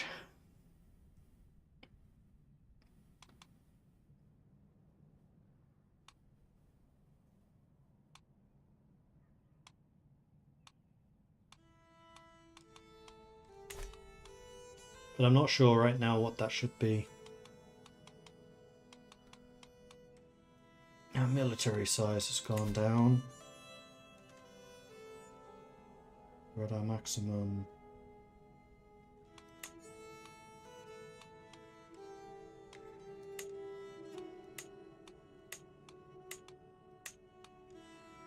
No longer says on here what their max size is. I thought it did.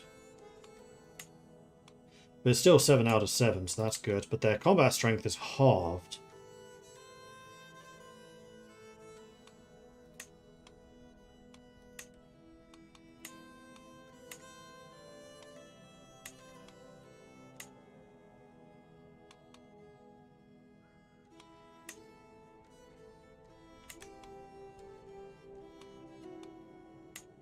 We've lost some champion slots. But our champions are still phenomenal. Ooh, Shorthand. We should definitely recruit you. Definitely worth checking from time to time if there's anyone to recruit. And we can't raid anymore, so our raiding days are behind us.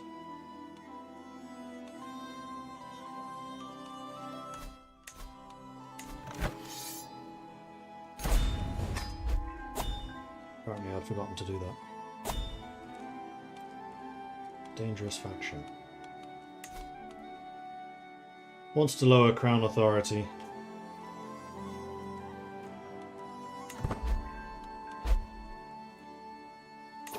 Yeah, it's going to be a bit of wiggling around as people get used to the new status quo.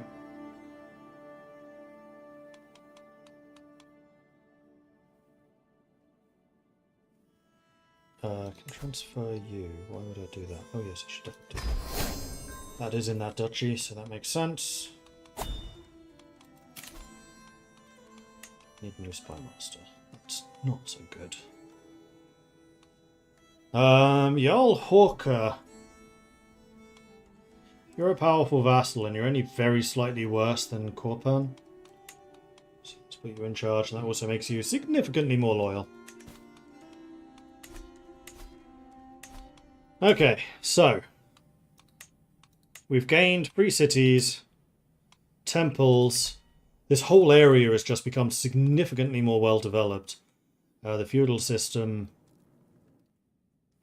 is going to make us a tempting target, but also more resilient.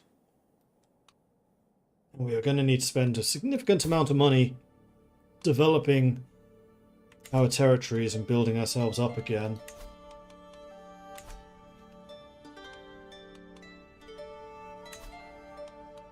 Just going to double check that this would still cost 3,000 prestige. It does.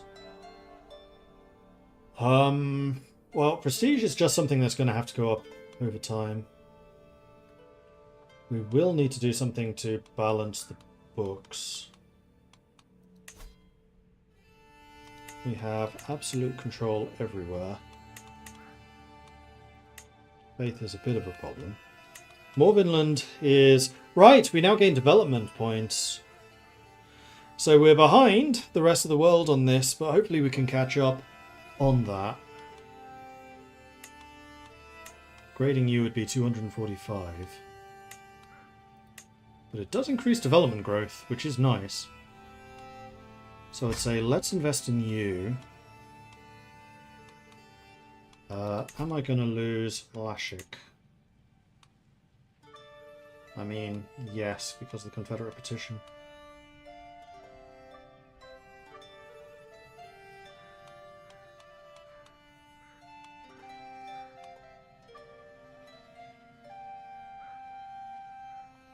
So Darla's going to be up against it. Darla's going to struggle here. Walker created yet another cadet branch. How many cadet branches are there? 7. Snafari, Cosenza, Visoki, Zegligovo, Kress, Mordvinian, and then the main Viking. 77 living members, spread out all of them.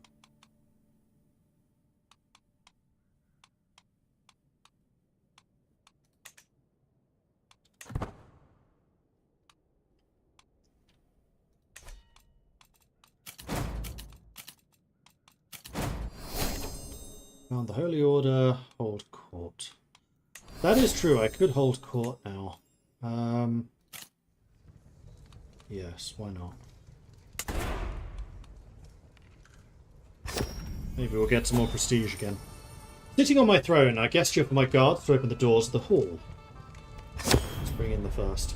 My queen, Matuba, has been hard hit by the recent raiding and looting. The people are starving, our fields are not recovering, and our livestock is not enough to survive. We beg you to intervene and save your devoted subjects with your great magnanimity. So I can send a pretty significant amount of money.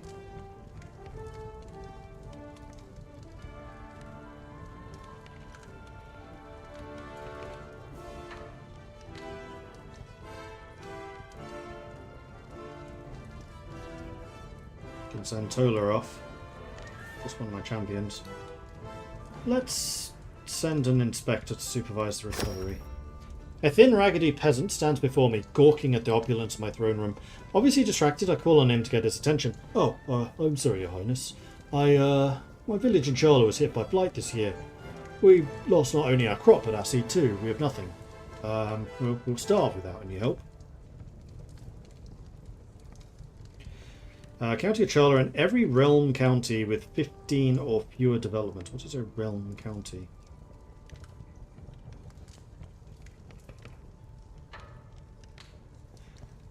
A realm is all the land the ruler controls either directly or indirectly. So every county in my entire nation with 15 or less development gains popular opinion and danger. That does not increase their development growth. That one does.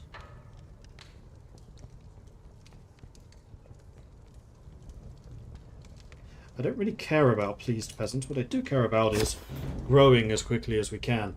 Your Highness, my son-in-law, Kuntuvdi takes the floor. I have an idea to improve taxation. You could send surveyors to question your subjects about every property, its name, owner, extension, and value, and how many people and animals live there. How very doomsday of you. Vassal tax contribution plus 5%. I doubt that's going to give me 75 ducats back in return, though. However, that does give me a bunch of extra control, so maybe it will.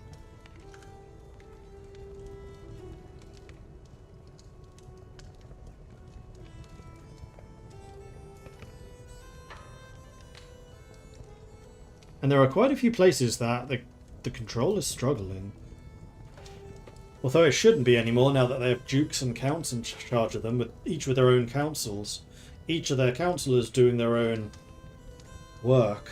So why that's taking so long, I don't know. I'm going to say no.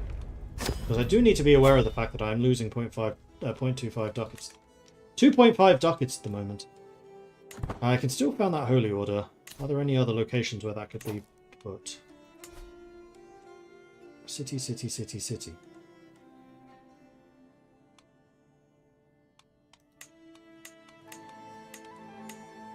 Ah, but not necessarily in my territories.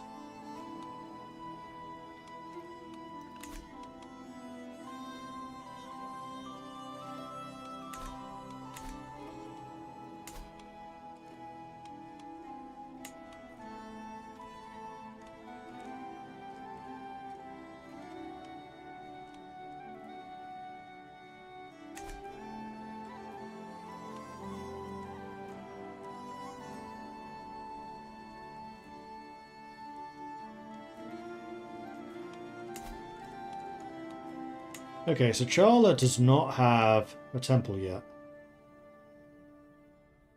400 ducats, it will take 5 years. I'll be 69 at that point. Nice. My health is already poor, so I kind of doubt that I would see that through. The reason I'm considering this is I could then give that temple to the Holy Order.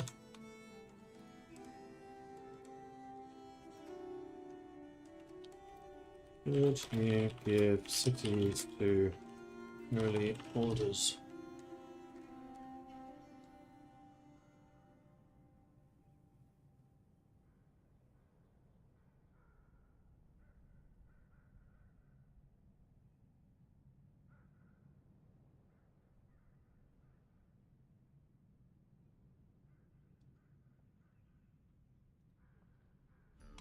So yes, actually I can, particularly if it's not in my territory. So that might be worth doing.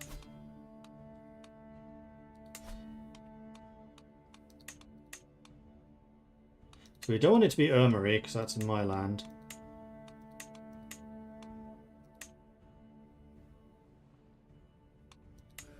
Oh, these are all in my land. Well, I suspect that Arsk is more likely to be lost. What are the de jure duchies here? Kazan, Mordvinia, Marituba's that one.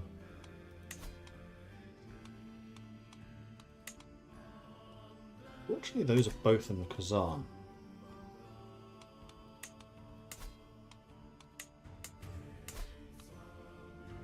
That's a 2, that's a 3.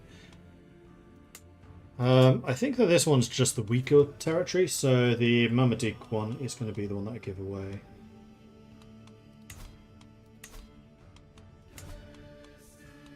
Which is Arsk.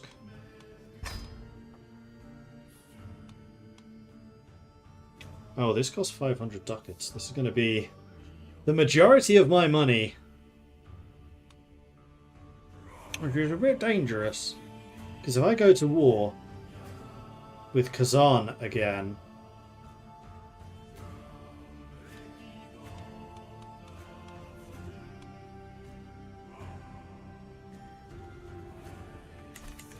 but then again, if Kazan goes to war with us, then we'll have a holy order on our side. So maybe it is worth it. Yeah, let's do it. It's nice to see them build up. So, decision, found holy order, Arsk, done. The Chosen of Freya have been established. 1,000 soldiers. But I don't know what type.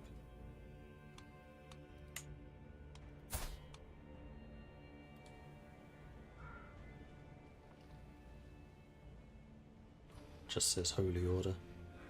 Anyway, there is now a Mordvinian, also true Holy Order. So that's an extra 1,000 troops if we need them. Non Nobis Domine. Achievement unlocked. What's that? Found a Holy Order. Fair enough. But that has left me pretty much penniless.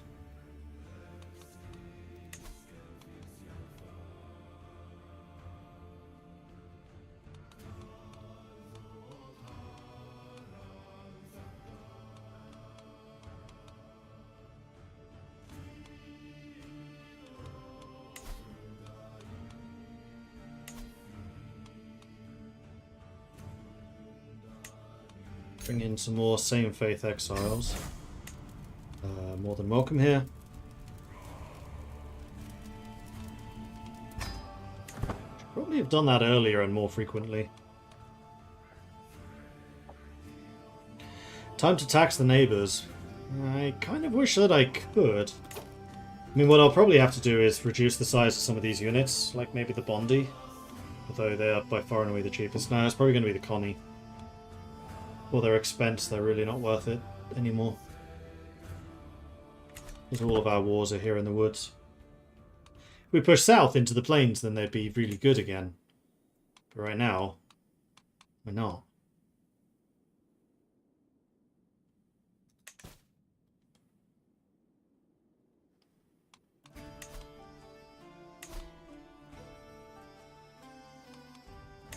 So I think I am going to decrease your size. 1 step, 2 steps, go down to 3 or 5.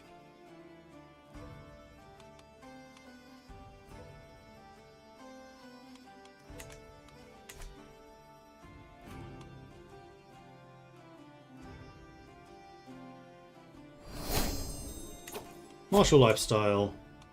Time to become an overseer, which does increase control over time. So some more martial, some more stewardship, which may help.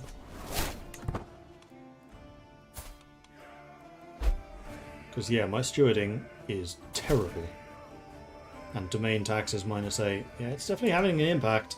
Fellow servants of the Old Father, as our Order of the Chosen of Freya grow, we need more land from which to organise our defence of the Orthodox Faith. The city of Chazak is perfectly suited to our purpose, and we wish to lease it for our service to the cause. That gives me money.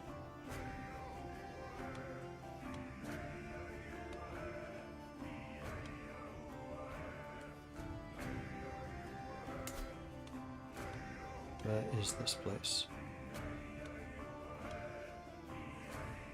In the county of Rakcha. Rakcha is not one that I control.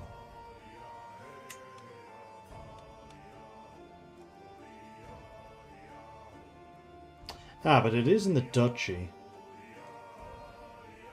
More chance can fairly sure is one of mine. Yeah, that's Lashakuba. So they're both in my duchy. Which ultimately are territories that we would want to take control of. And cities tend to be good sources of money, so no. You've already cost me a small fortune. Do any of the towns in the region have any special buildings? That's a good thing to check for. I'll do that in a minute. My mortal body. Queen or peasant, high or low, it does not matter. In the end, we are all mortal. I was reminded of this as I woke coughing in the early morning hours, a dull ache pounding through my head and throat. My body is racked by shivers and weakness, my head leaking from every orifice. Do no more than is necessary. You are not the best medic.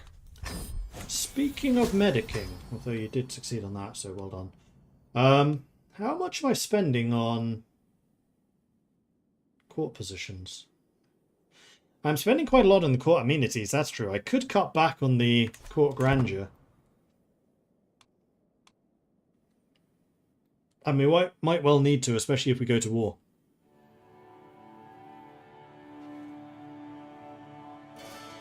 Heard of valuable land westward. The thing is, if we raise our armies, we have to pay them.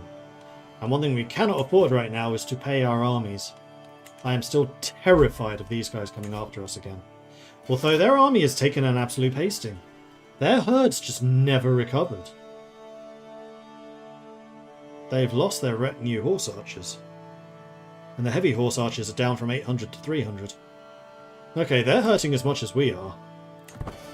Ah, task is finished with conversion. We are doing a very good job with the conversions. Very nice. And if we absolutely have to, I can collect taxes with this guy, but I really don't want to. Because I want to continue expanding. Mordvinian! Anyway, Queen Skuld has died. I'm going to throw in a quick save here.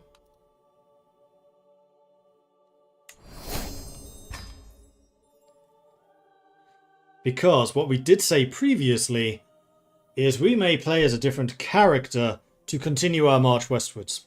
So we leave Mordvinia in the very capable hands of our family here, and we take another branch and go further. Queen Skuld of Mordvinia has finally found peace at 65 years of age. She died of being ill. Known to be an exceptional strategist, she spent many of her days examining fields and drilling her troops. Darla ascends the throne. Having mastered many skills, she is sure to be admired by her subjects. Yeah, Darla is quite good, and she is only 20. She's going to be around for a while. But let's see who else is available. So we've got Captain Bjork, Count Skolder, Count Sigurdur. So Sigurdur is going to be in charge of Volga, Bulgaria. That's the new kingdom. Hwelda is in Mari Turak, but I think we want to be Captain Bjork. Member of the House, ruler in Forest Lands, adventurer.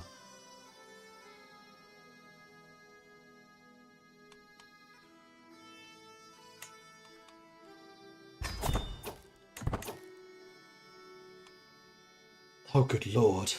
Really? That's how it's split? I'm kind of glad I'm not here anymore. How is Volga, Bulgaria that strong? I mean, they have a terrible army in comparison. So what you really should do is just rally your forces right now and take this land back. But that's not my problem anymore. Alright, so what are you? Ooh, intrigue. You're a trickster, you're a thief, you're a flagellant, but you are quick.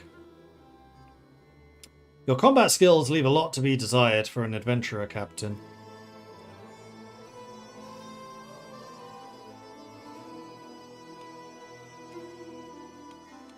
You're Norse.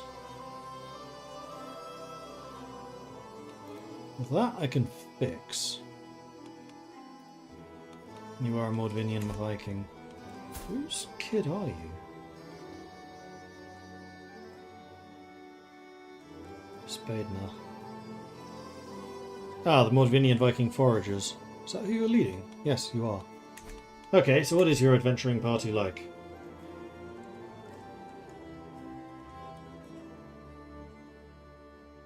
Shit. You're even worse than the previous one.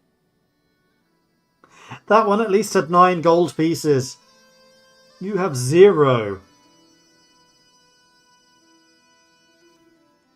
And 1 soldier. Okay, this is going to be interesting. So, first things first.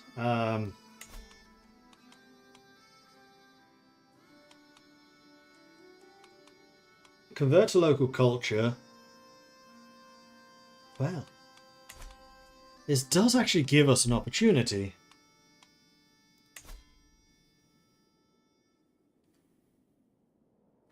Because we can keep Norse, just flat Norse.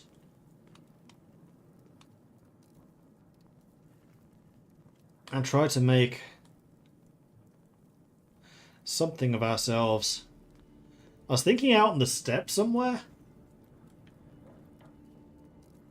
I don't know, the world is kind of our oyster here. Like, where do we go from this?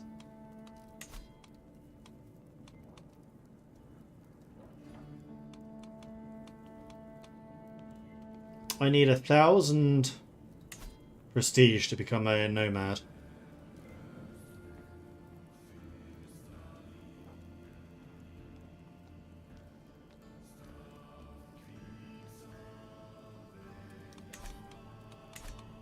I have no idea how that is going to be when we are as strong as we are. We'll probably have to work our way up. I've never done anything with nomads before, so these mechanics are completely new to me. And we're doing this with a brand new character with nothing.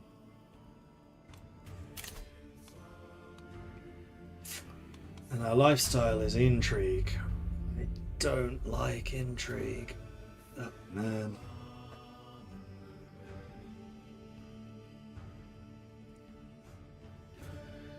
Although subterfuge could be good for completing contracts.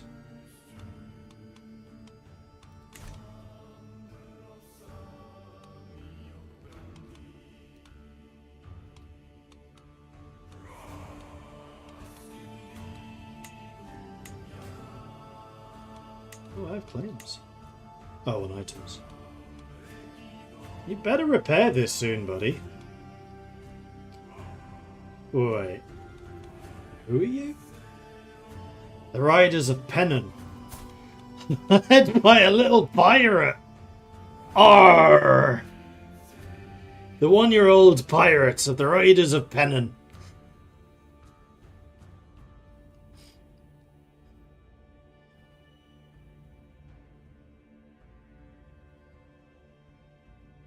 I'm a pirate of the steppe.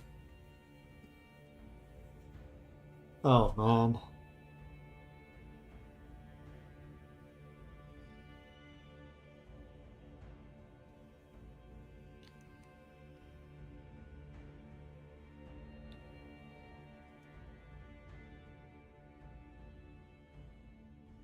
Australia. I once remember many on the internet falling for a meme the Viking ship was found in Australia. Make it real. Unfortunately, this map doesn't stretch to Australia.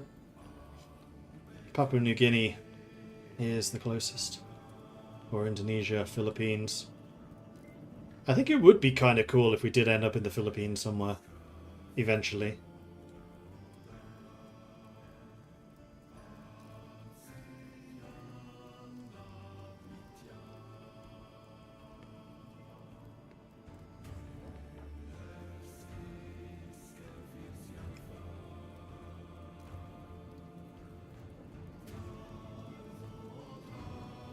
I do think I want to become a nomad, so we need to earn 1,000 prestige somehow.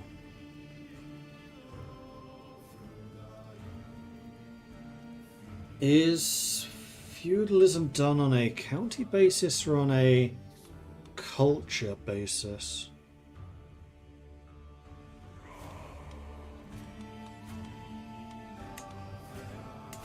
At least this is all Modvinian still.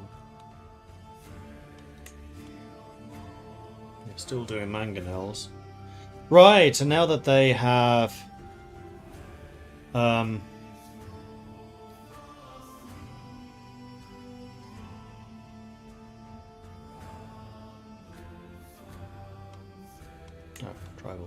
Now that they have feudalized, they should be gaining these significantly faster.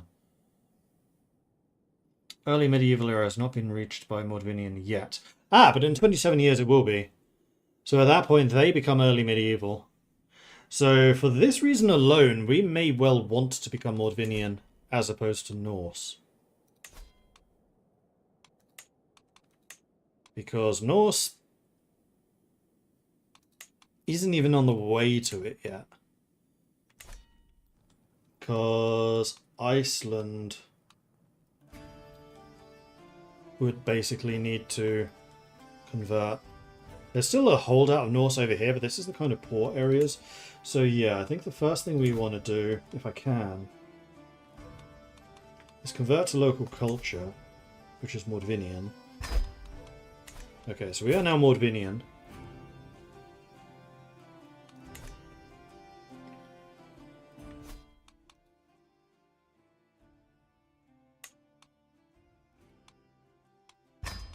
Make a save with Bjorg.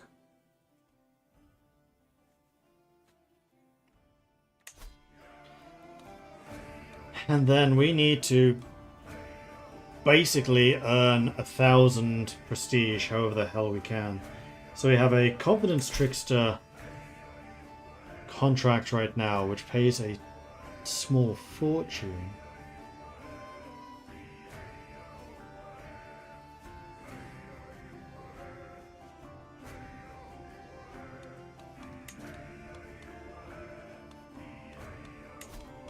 So I guess we take Intrigue.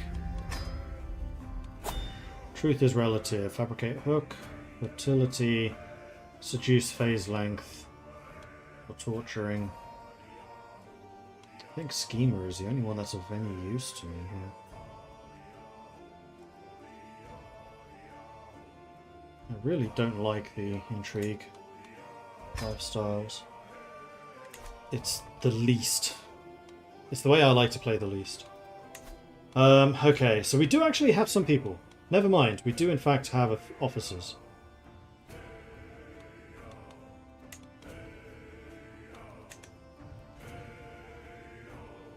So we're not completely alone. And Rafer is a man-at-arms. Do I not have Way of the Nomad? I do not. But I will gain it when I settle. Oh, sorry, when I become nomadic. Okay, so where is this? Requires me to complete a diplomacy scheme.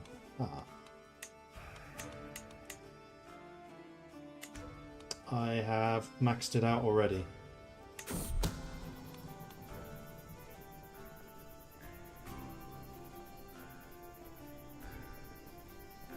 But these will actually buff it up. So let's wait until this finishes and we get 20. Why is this not updating?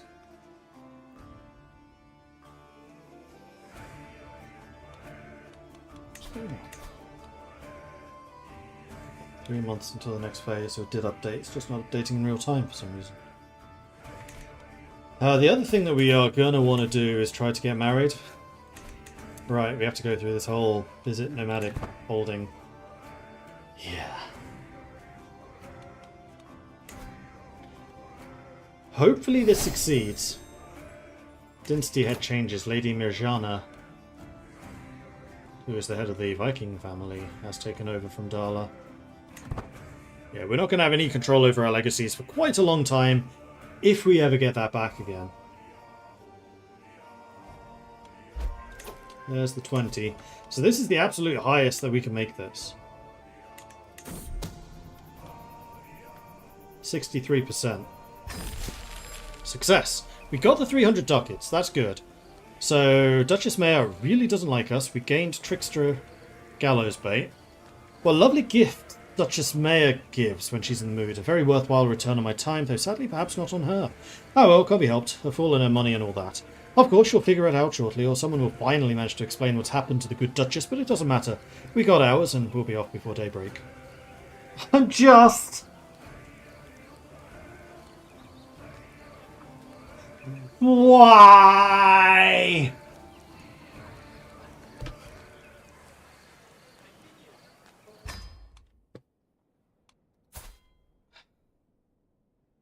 Chased on it. Honest!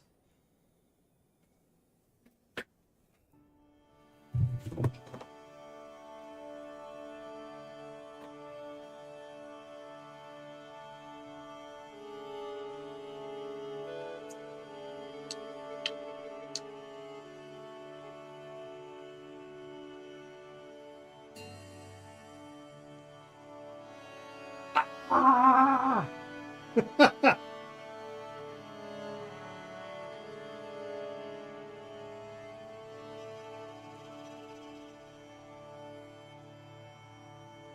So even if I wanted to do the intrigue stuff, I can't.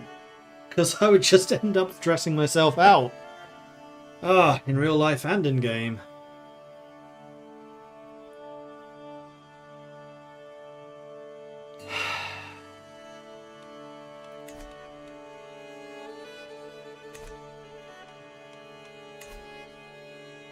And chased as well. So I'm probably going to have to get like weeds in the garden just to get past the fertility penalties.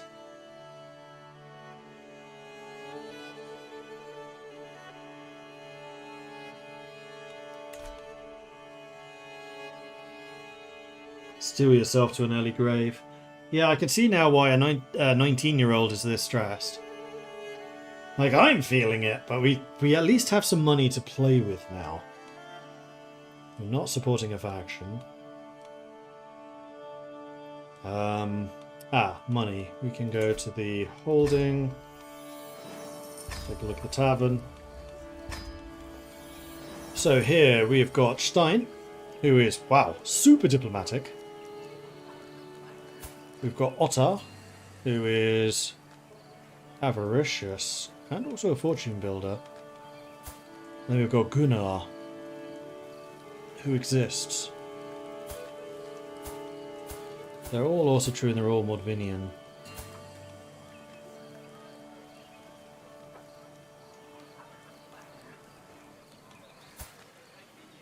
None of them are particularly good fighters.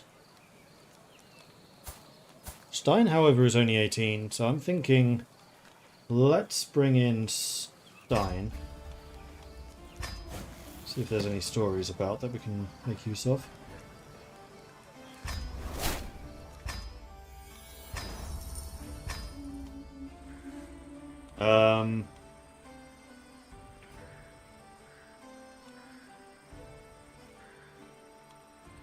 Treasure hunt.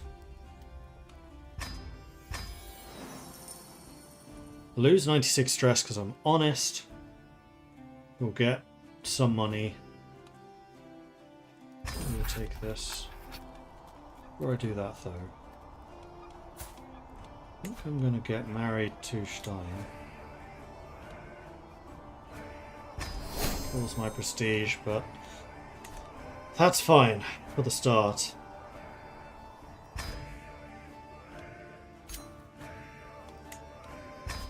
Without the camp. All the way over there. That's a lot of step crossings that we're doing. We probably do want to scout for talent because we want to get free or at least cheap people as we're going. We probably also want...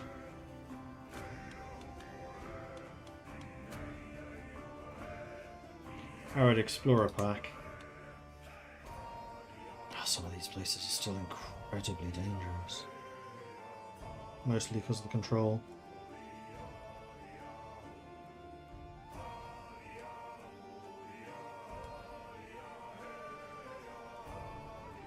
Kind of wondering if we'd be better off going down to the water than just sailing around than coming up here.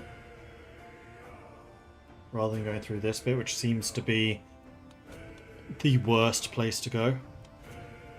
I mean, the other thing we could do is bring mercenary guards, but then we are spending a lot of money. And the danger chances are still super high. Although they're lower that side, so we could probably go across the bridge rather than down here.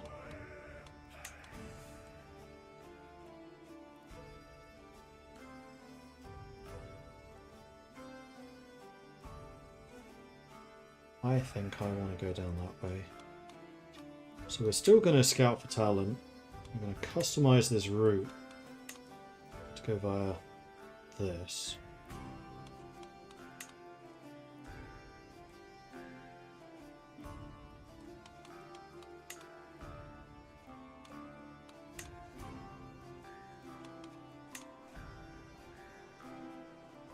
That's significantly cheaper, significantly safer. And only cost me 4 ducats as opposed to 24.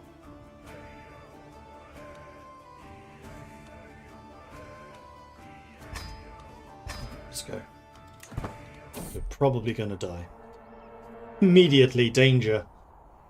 As we track through Kamenchin, our caravan is stopped at a clearing bordered by tall grass. I proceed towards the commotion only to find Thorkvir and Refir having an irate row. I'll have no more of your idiocy, you miserable fool. Thorkvir stamps his foot in the dirt.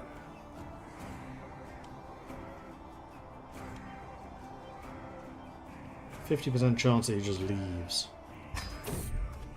I came across a man while passing through Kamishin. He is greedy and furrows his brow as I approach. Oh. My name is Philatros of Thera. I know how to rough folks up. Real good at it, I am too. Knocked the stable master out in one punch during last night's brawl, I did. I'll be willing to join your camp. A few coins would be enough to lure me away from this place. So 50 ducats and we gain a bodyguard. Or I can spend 600 provisions. Considering we're going to get 1,000 provisions from this quest, I'll take that. Also equip the treasure map. Language barrier. Let me try. Successful. Travelling through the sometimes harsh environment has invigorating effects upon at least my state of mind. As I glance over at Sorkvir, however, it does not appear that he is doing quite as well. His movement is laboured, his breathing heavy. Delay by 21 days. Well, I'm not in a hurry, so that's fine.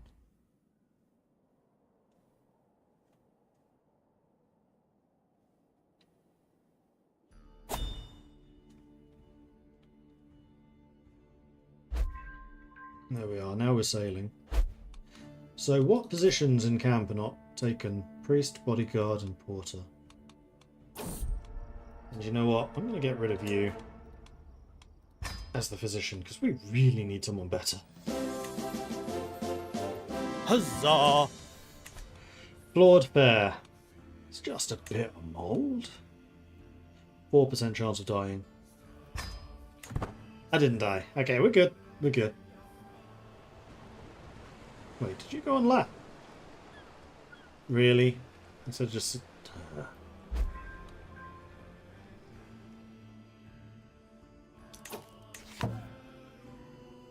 Well, the cold stage is going to end soon, at which point the herds are going to start growing once more. Quarrelsome lot. Stop it.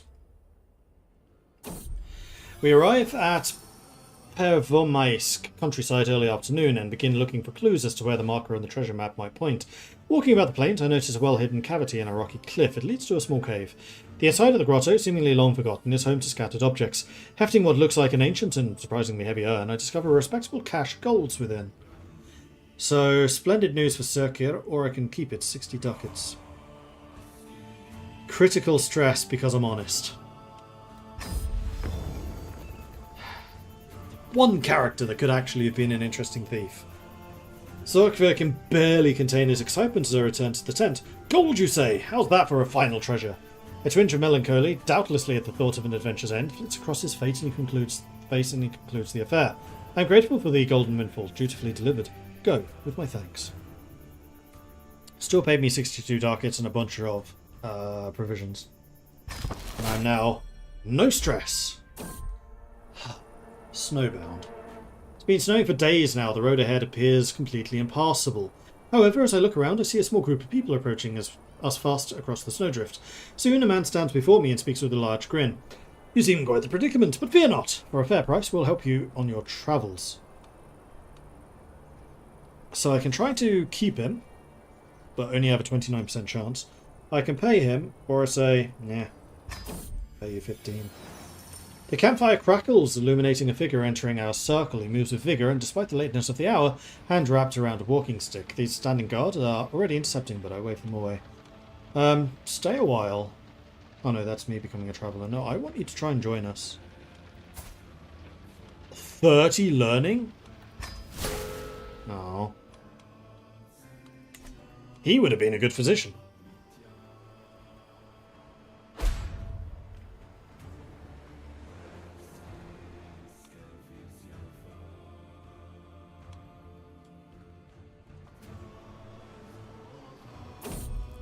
The mercenaries of Kirch.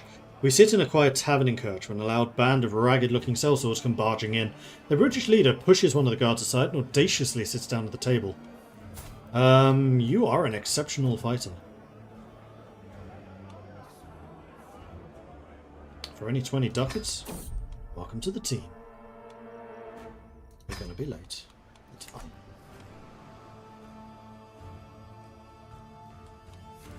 That's also another champion. But as we found out previously, just having champions isn't enough. You do actually need men-at-arms too. A winged thief. I'm stirred from my relaxing trip across the great blue sea by a sudden shriek. I sprint into the stores below deck and am horrified to find a pigeon beside the shredded remains of our supply as his feathers stretched thin against the foul, bloated belly. So I can show mercy. My weight goes down, but I become more likely to be friends with Refir. Or I become a rivalry. I do not want a rivalry with one of my only people.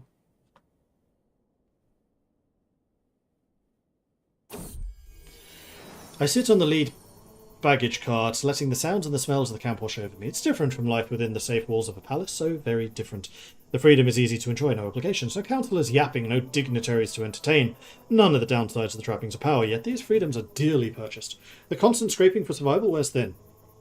Increasingly every night I yearn for a proper bed. I quite enjoy this life, though. I'd like to become a traveller.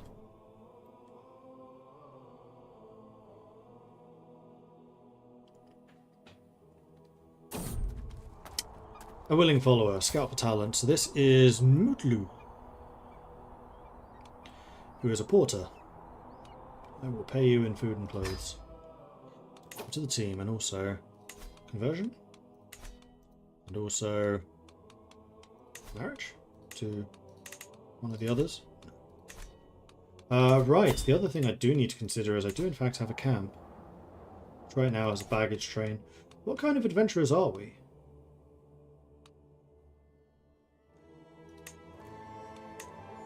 Swords for hire. Because of course we are. Couldn't even have chosen freebooters.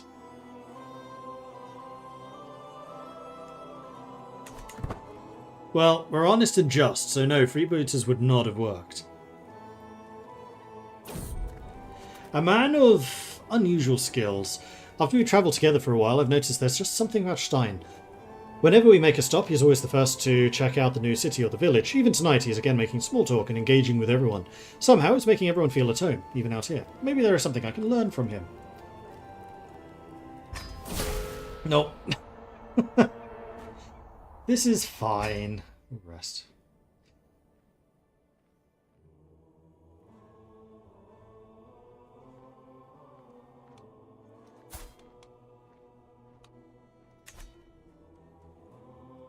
Alright, so we've made it back. Support faction, still there. No, we're looking this way.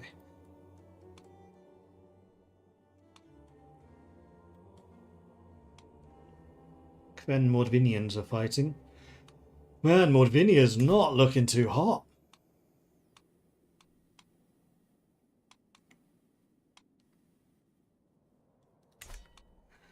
We're not going to worry about that. So long as the culture survives, that's all I really care about. I mean, it would be nice if the crown did too. It was such an important part of what we were doing.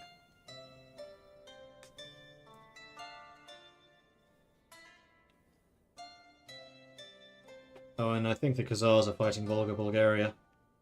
Judging by the occupied land and the yellow stripes. Yep.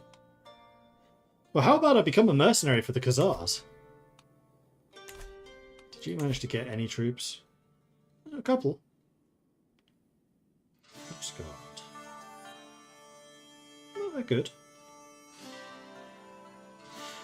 You also have horse archers. Ooh, right, because you're way of the Nomad now.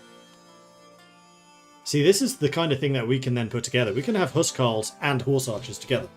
I think that would be amazing. So yeah, we no longer have the Connie, but that's fine. We can have Horsey instead.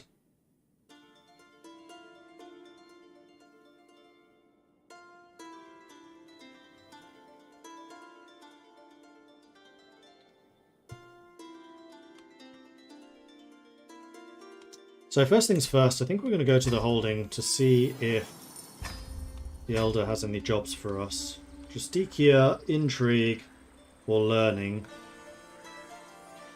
I think just regular Intrigue we can do. What is my Learning? Actually, my Learning's better than my Intrigue.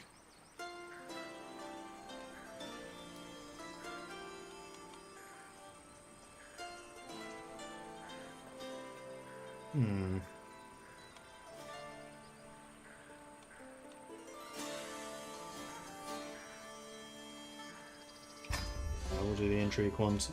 It's our speciality. Go to the tavern, see if there's anyone here of interest.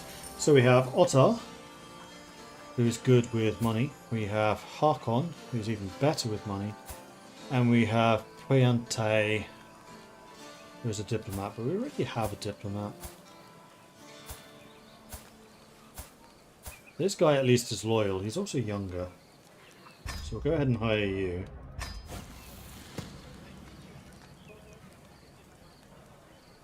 Get some more wit.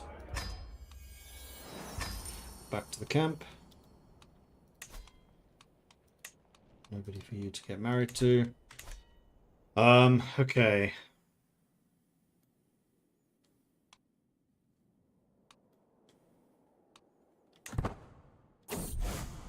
Reflections for the future. I am drawn to a nearby temple by the faint claps of the worshippers as they beseech Odin for good fortune. It's been some time since I had the opportunity for prayer and reflection. What should I focus my next years on?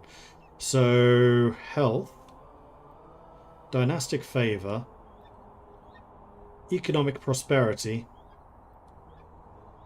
or piety. probably health of those. I mean, dynastic fervor would be nice. Or favor, rather. Let's go with health. Reduce stress, too.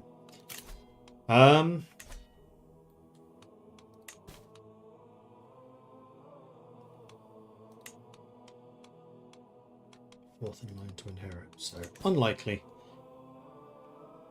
Well, it doesn't look like I actually gained any of those intrigue contracts, which is slightly annoying. So I would say it's probably time for us to move.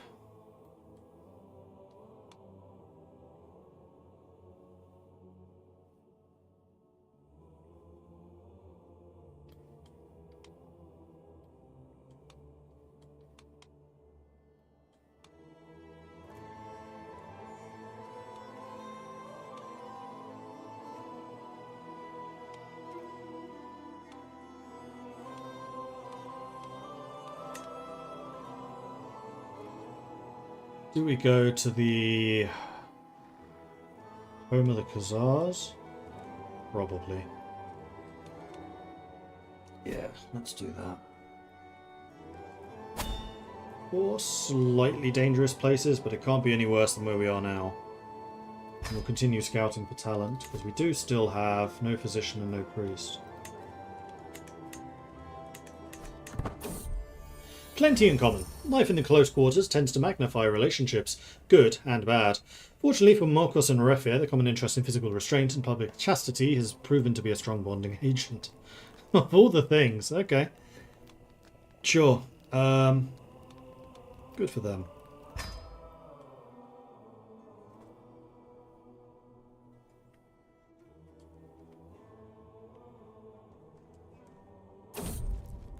Won't be missed. We are not going to desecrate this because there's a high chance that will become... this is a terrible one.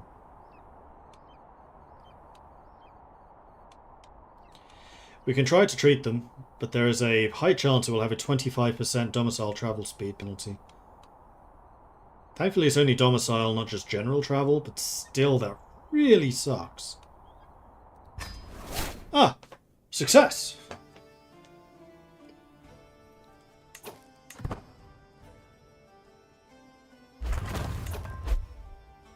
Alright, so there is a passage of arms, which is just a scheme, so we could totally do that.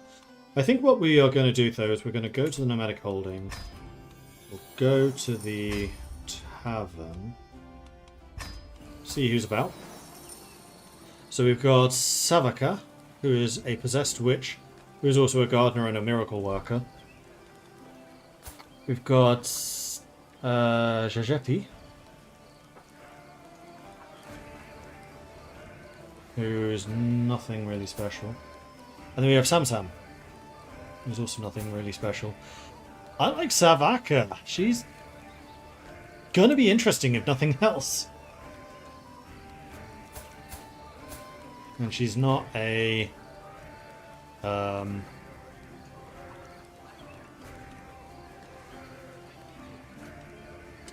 she's very expensive compared to the other two. Well, she's a zealot, so she would never convert.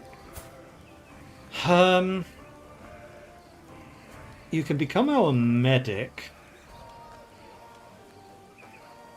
And you would be bloody good at it.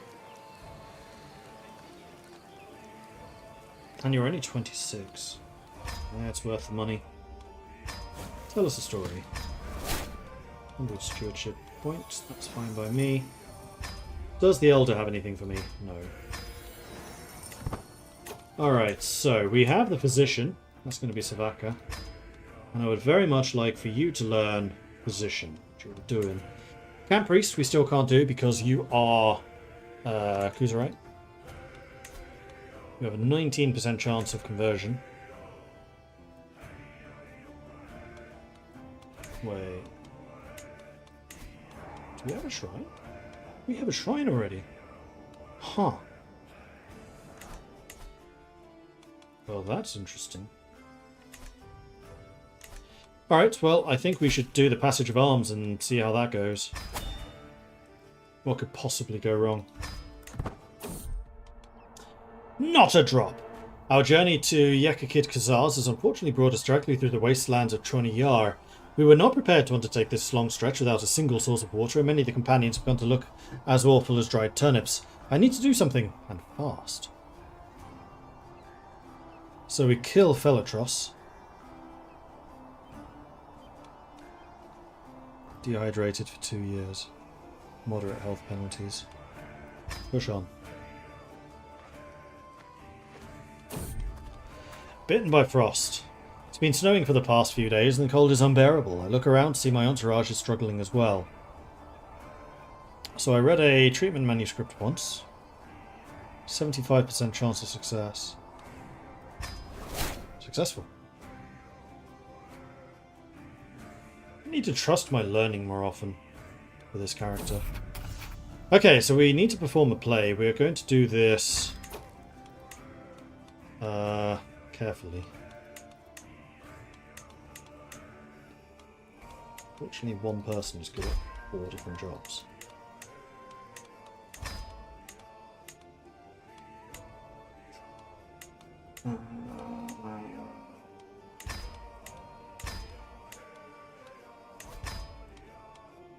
We can get up to 93%. 23 days per phase. Okay. I don't think we're being unreasonable, Snarks the cook, who presumably drew this short story and coming to speak to me, waving an arm dismissively at the surrounding terrain all the while.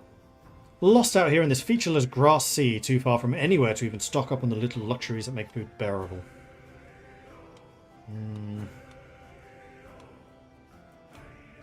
Probably find something. See? Learning!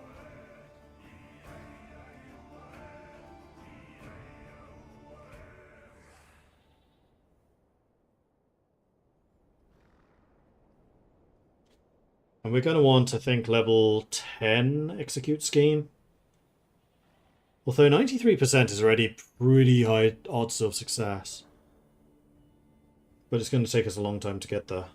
Oh, so we'll probably already have 10.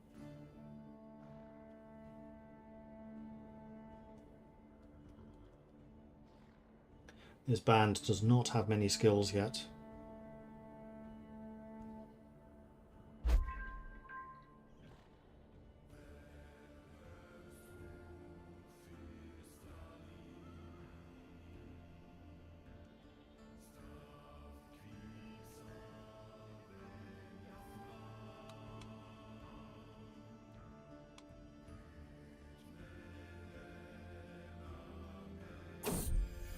Crimes of passion. Rounding a little cluster of tents as I leave the camp shrine, I come across a gaggle of my followers, having dinner around a small hearth. Curiously, both Morikos and Otto are amongst them, neither of whom particularly enjoy one another's company. So there's a 50-50% chance of jumping in and stopping this.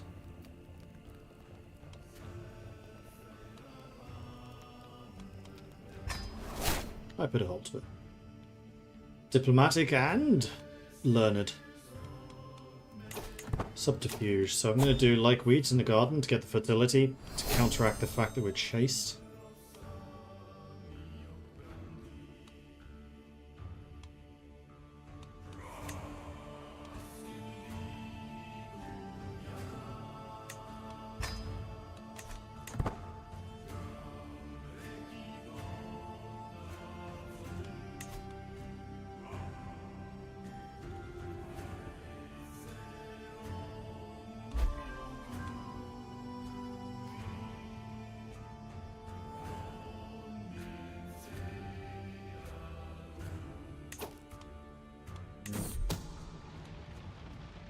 It's 94. Let's wait the extra 20 days. Ins and outs. We trudge down the road, a building hooves into view. The battle sign outside reads, "The 3 Tons. Inn. No luck here tonight. We've barely got room for our current lodgers, let alone anyone new." Inside, the innkeeper shakes her head dismissively, and especially not you ragtag types. "I am no beggar. I am Bjorg of House Mordvinian Viking, and I demand hospitality. I gain 150 prestige. Hell yeah! Throwing that name around. Success. 62 ducats gained. We gain prestige. We gain provisions. Excellent. Alright, so we head back home. Now I just need another 900 prestige. And then I can become a nomad.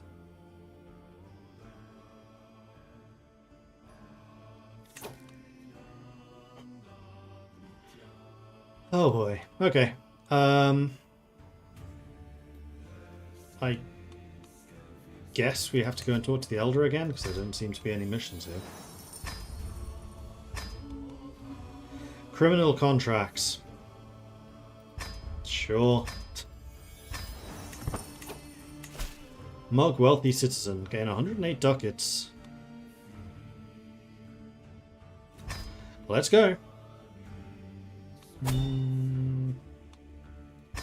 Spend this. The notices that Begum Edla had hung hold truer than expected. Astrakhan seems to be experiencing a barrage of petty crime. Even just making our way into the city, we are able to count at least a dozen pickpockets and one outright mugging. Far too much work for beleaguered householders of the Begum to deal with. An absolutely perfect environment for an enterprising mercenaries like ourselves to make a little coin. So let's just get on with it. We are not very good at this.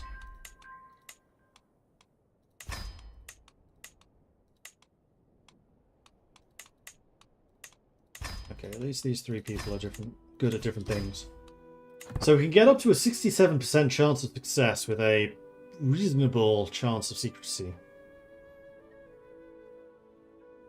By reasonable, I mean 50-50. So not really.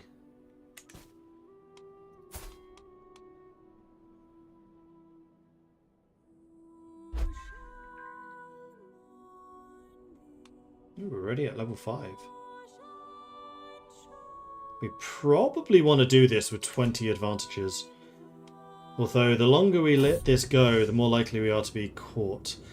With the evening's work almost done, my agents and I mull whether to head home a little early, a conversation decided for us by the arrival of a promising-looking mark. I recognise him as Booga, a local magnate of some small wealth and perfectly suitable quarry, if perhaps not the richest on offer. The shadows shift gently, hooded figures under my command readying themselves to surge forwards any second. So knives out, let's do this quiet but clear, 50-50. Shadow him, got the purse quietly. Fill our trust, see what you can do. Too risky, let him pass.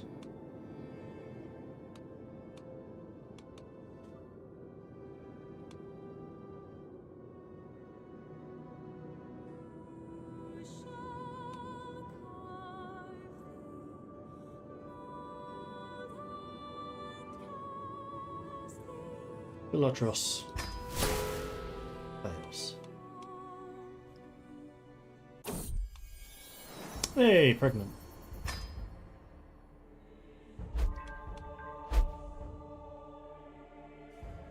Old Hawker was taken prisoner by the Khazars. Oh dear.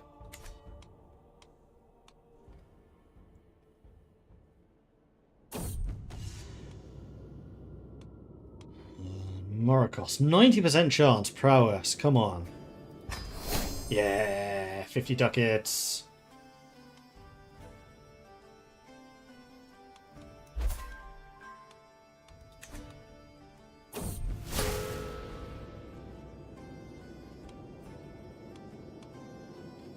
Oh, Morikos. You're the only capable one in this group, apparently. Dynasty had changed. Hawker is the new dynasty head. Just as he got released from jail.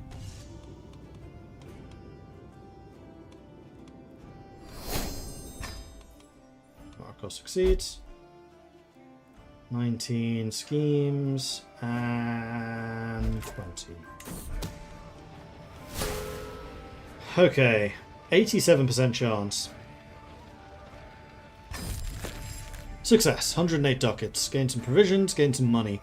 Thanks to Begum Edland's utter inability to enforce order in the streets of her own capital, the Mordvinian Viking foragers are able to shake down more than the collective citizenry of Astrakhan for everything they've got. Not an honourable way to earn a living, perhaps, but profitable. Extremely. Still, the first lesson any aspiring criminal learns is when to quit. With that coin made, it's high time we left, before Begum gets wind and comes looking for us. Oh, wait. Did that reduce their control by 50? I think it... No, it was already 50. Yeah, I think so. Alright, so yeah, it's definitely time for us to leave.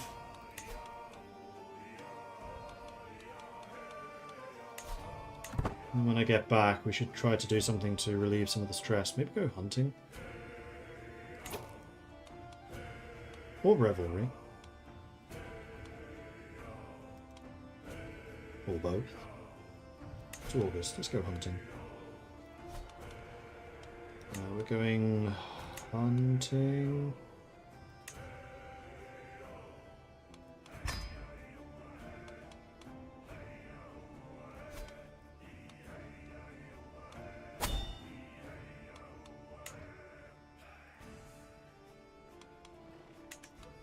We'll do it with attendance, with no extra people, and we're doing this entirely for recreation.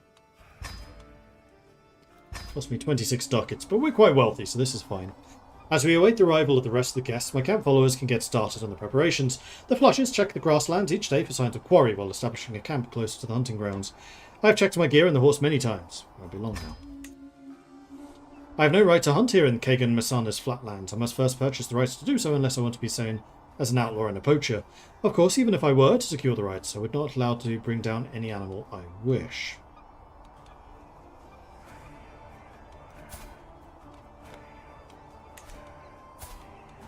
So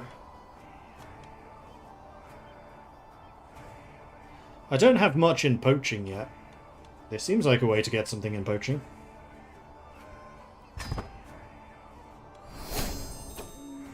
Dala is the dynasty head. Vilatros assembles the party as the sun rises over the camp in the grasslands near Itil. The local gamekeepers have scoured the vicinity for recent tracks and fumes. A herd of bison is near at hand, and with a mighty bull amongst them. This ought to be good fun. So it's dangerous but impressive.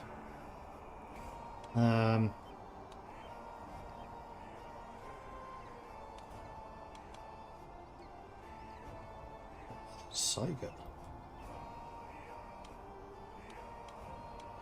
I definitely don't want to do bison. That's dangerous. So either going to be the wolf or Saiga. I don't know what Saiga is. What is Saiga? Oh, it's like a deer. Oh, the ones with the weird noses. Yeah, okay.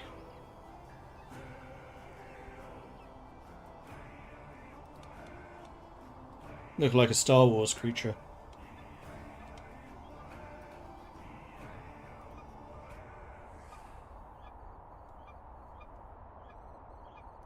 It's... Oops, why is that not showing? I think I know why. Wait, I open properties and it shows?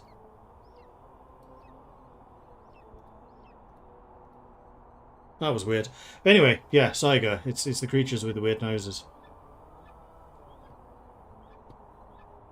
So now you know as well.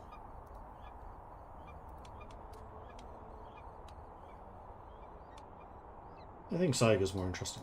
Let's hunt one of them. It's a bit different. An honest mistake. My uncle Refir went ahead of the group, chasing the Saiga alone. When I catch up, I find him standing over a man, tugging an arrow from the poor commoner's chest. He hides the arrow behind his back when he spots me. Captain, it wasn't my fault, I swear. Soon enough, the rest of the party will catch up and demand an explanation. Ingvar. He fought valiantly to save him. I saw it. Quickly, help me find the body. Must answer for this. Too bad. The beast got you too.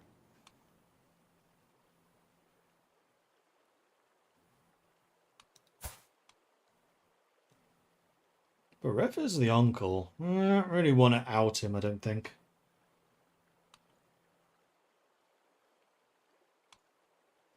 Except I can't do either of those, because that's 60 stress right there. I did lose 72 stress, so mission accomplished. My party and I stalk the copse, eyes peeled for any signs of the Saiga. From the canopy above, a soft twittering spills forth, growing louder as we advance. It's a nestling screeching for its mother. An agile huntsman brings down his fluffy Aeus, an unfledged raptor chick from the poplar. What luck! Only young birds caught in the wild can be properly trained to hunt. So I can give it to Refir, you know, to make up for the fact of outing him for being a murderer.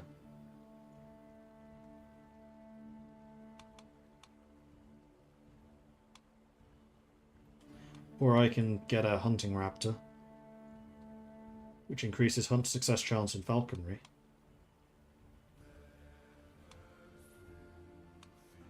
I'll take it. This is probably not the only hunting that I'm going to do. And there we go. Scheme has ended. Oh no, it hasn't. 56% chance of success. My huntsmen say they know the place of the beat's covert and the nearby waterholes and grazings the Saiga frequents. Though it is by no means an easy thing to do, if we're careful to creep up the buck, we could perhaps catch it unawares with the bows. So we can proceed by stealth, or we try to flush it out. No, we'll proceed by stealth. Sneaky, sneaky. I pause to quaff the water from my skin, savouring the cool relief from the sweat and havoc of the chase. As I secure it at my side, I hear a low whistling noise. An arrow slams into the dirt at my feet, burying itself deeply into the ground. I and those closest spin around. There's no one there. Only the wind rustling through the tall grass. Oi! Be careful!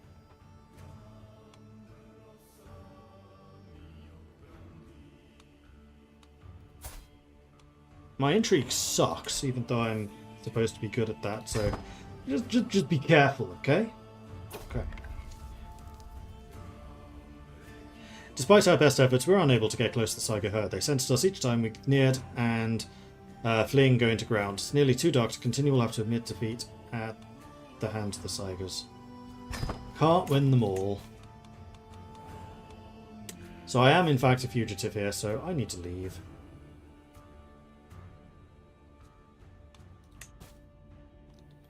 Time to go to Azov.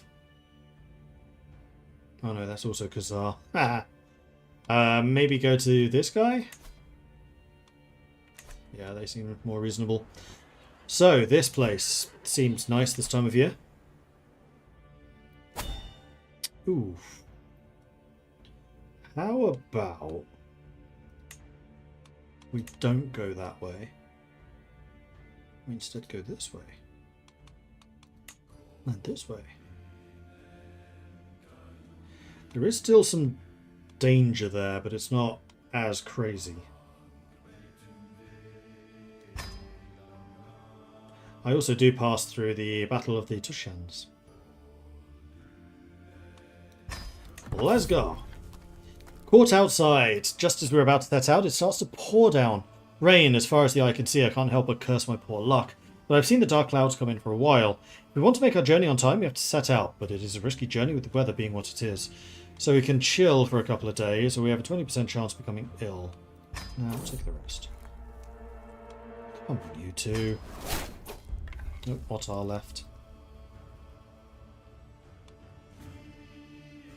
Gain the trait Hunter. Hunter, Hastaluda, and Hastaluda. Gain some prestige, gain some provisions. Everyone gains some prestige. Finish the hunt. Okay, so the hunt hadn't actually ended yet.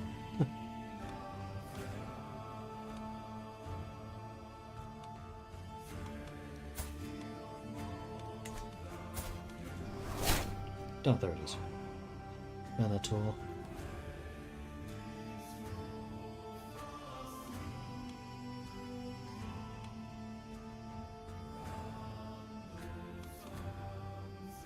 And I also have a fair bit in Poacher now. So maybe we continue doing that. It was a bit of fun. What does Poacher actually give us?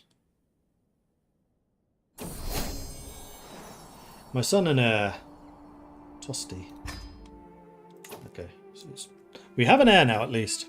So that's good.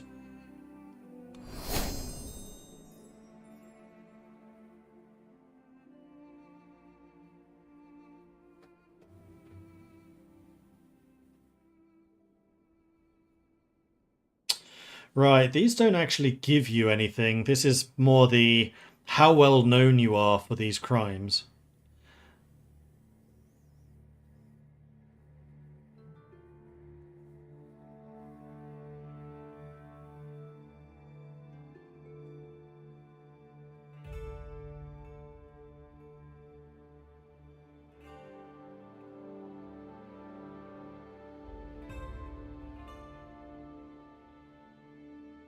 don't know, they do give some.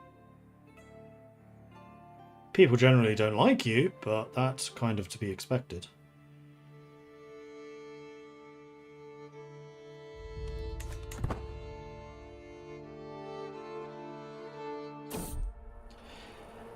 Snowbound. 32% chance of him joining camp. Still stuck. Pause, the gift giver. Two yellow eyes follow me as I pass, and a small meow breaks the silence as Paws pounces for my ankle. She may be young, but she is nevertheless ferocious. As she prances away, I see she left me a gleaming gift where she'd been hiding. Thank you. Cradled by sickness. Ah, toasty.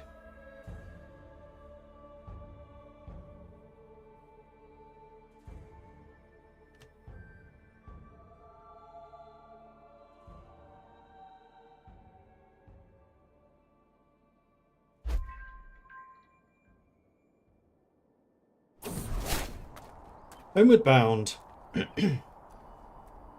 After a long day of travel, the horizon starts to bleed into warm colours. I take a moment to pause, close my eyes, and breathe. Careful, my caravan leader Raphael screams, pointing at the step beyond the path we follow. What looks like a small rodent is running into the wild, and chasing after it, an orange figure I easily recognise. No, pause!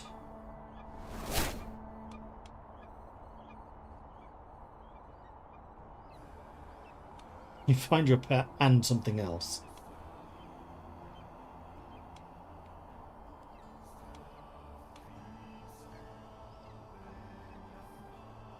95% chance of coming back, though this does stress me the hell out.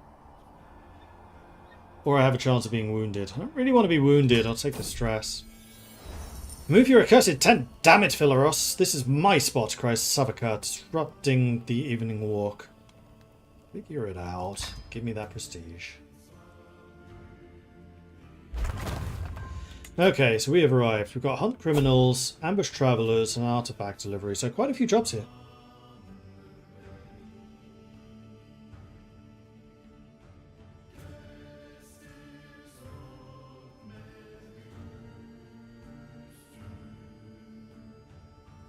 And in fact, while we're doing this, I just realised I should probably also upgrade the camp.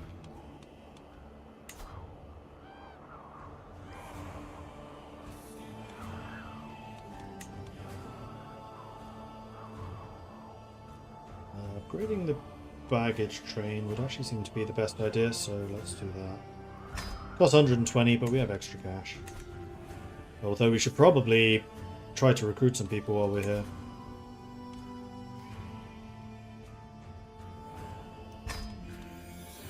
So let's see what the locals are up to. Interesting hooded figure.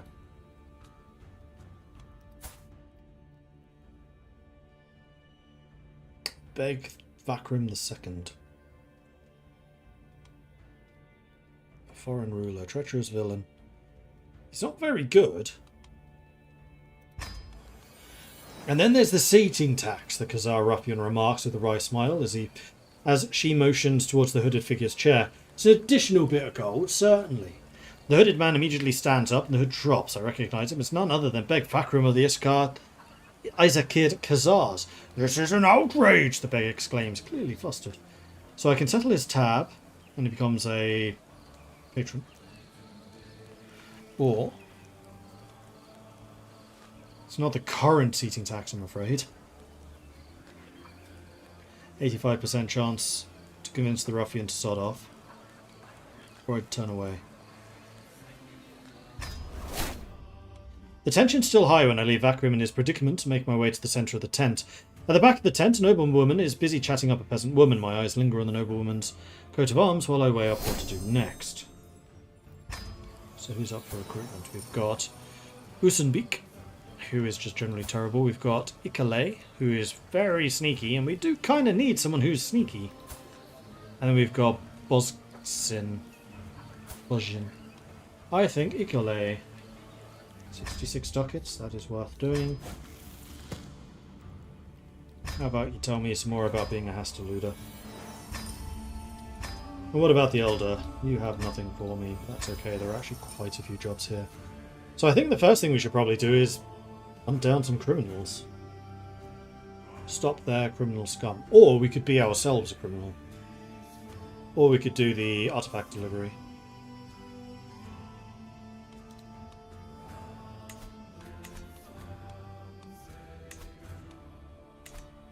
Oh, Tosti is smart. Good. Okay. Beef, thank you very much for the follow. Welcome to the channel. And Connie Go Go Go, thank you very much for the subscription. Welcome to the Maudlings. Good to have you joining us. Hello, hello, hello. Right. Ooh, Mordvinia. It's down to being a Ealdom. They've lost the king title. Dala!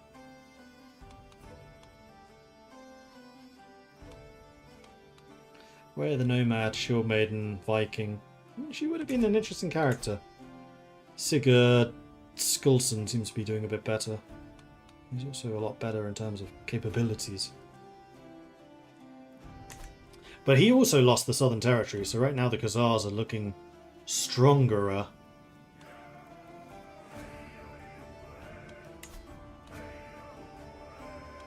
And yeah, you are still feudal, so that's fine. You should also be feudal. So now you can just spend some time rebuilding all of your capabilities. Byzantine Empire, meanwhile, got over their civil war. The Vikings are back on the throne! Right, we knew this. Dan was... No! He was deposed, then he came back again, I guess. Former spouse. So he doesn't currently have one.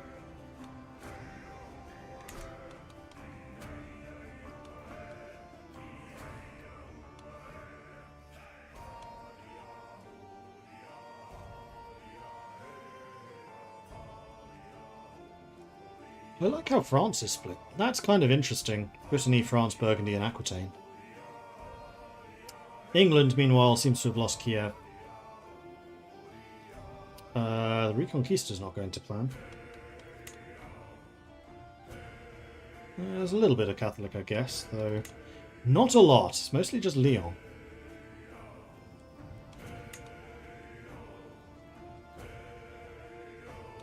Sigtuna and Nidaros are now both also true. That's good.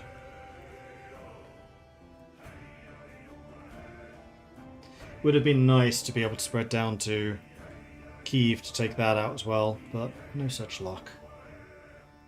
But I'd like to think that also true is fairly well established over here now. It'd be hard to root out.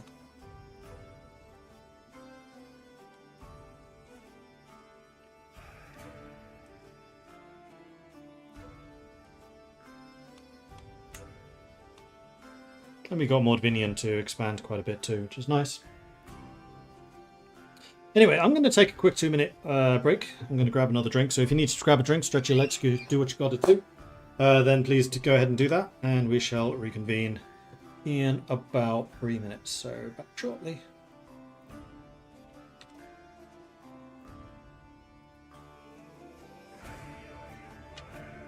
And I'll roll an advert while I'm not here. Might as well.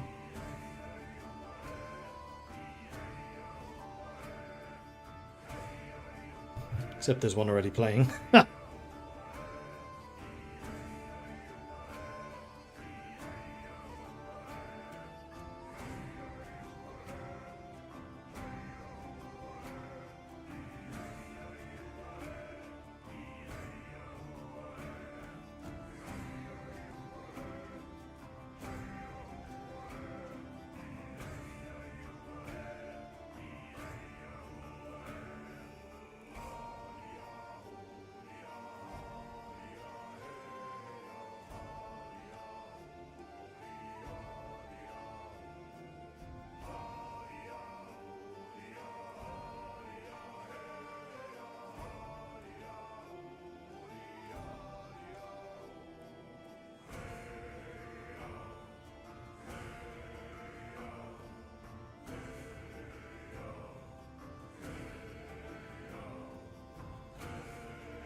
Alright, I'm back again.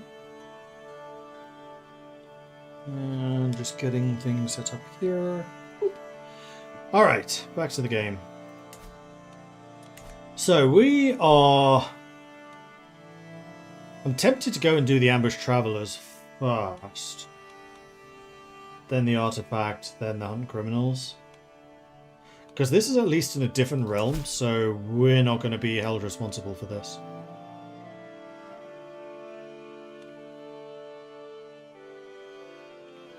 Bullenid Tushians is bedeviled by robbers, outlaws and wanderers of all kinds. Proficient fighters are sought urgently. Direct all dealings to Beg of Bullenid Tushians. Kibar must be truly careless Beg. Imagine putting out a notice begging for help like that and not expecting to attract more trouble. His loss, our gain. My band and I have already begun scouting out the busiest back roads to begin laying ambushes. It seems the most natural route to harass the Peshang Sasin road. We'll rob these merchants and travellers blind and flee into the night as quickly as we came.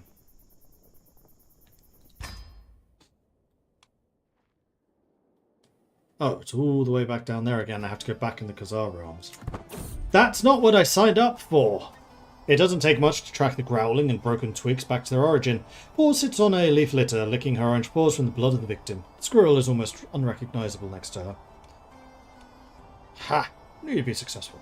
Well done.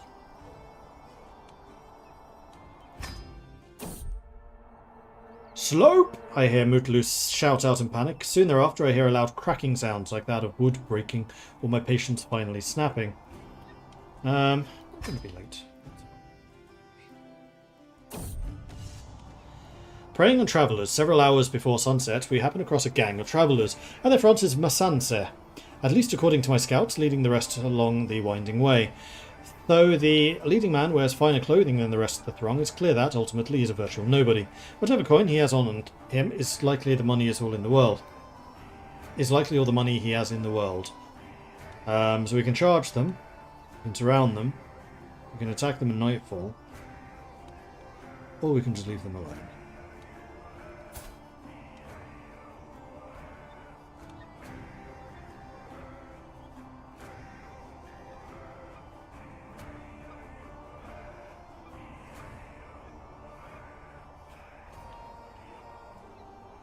$50-50.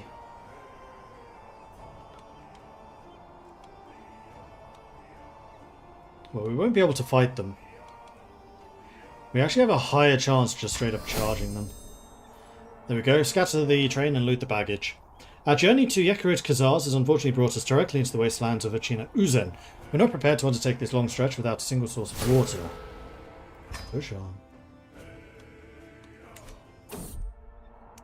Quarrelsome lot. Stop squabbling. Preying on travellers, Thorfina.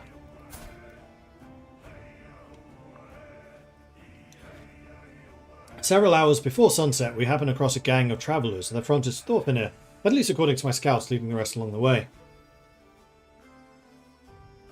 From the looks of them, the group are nothing more than itinerant wanderers. The only wealth they have is what they can carry, and what good name might be able to secure in gifts. We have basically no chance here. I think we'll just leave them alone. The wrecked boat. For a price, we'll help you. Serpent! Thankfully, Savika's skilled healer, so I'm sure she'll fix it right up.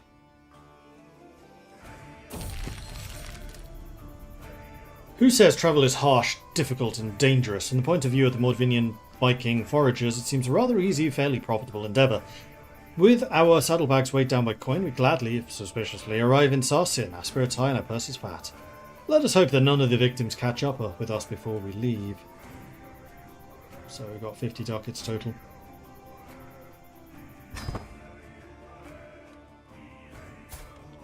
Well, profit is profit. Speaking of which, I do not like the name of this group. Let's rename them. It's a terrible name. So this is going to be the...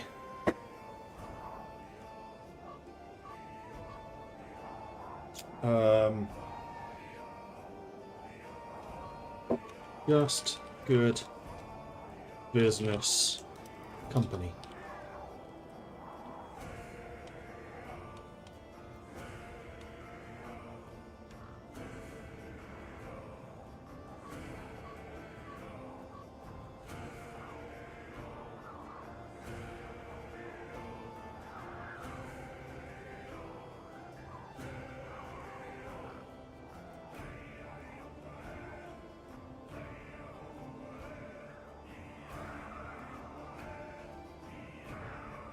Yeah, that'll do. And we're going to create a new thing.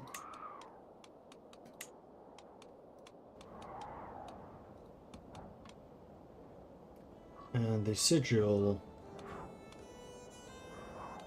is going to be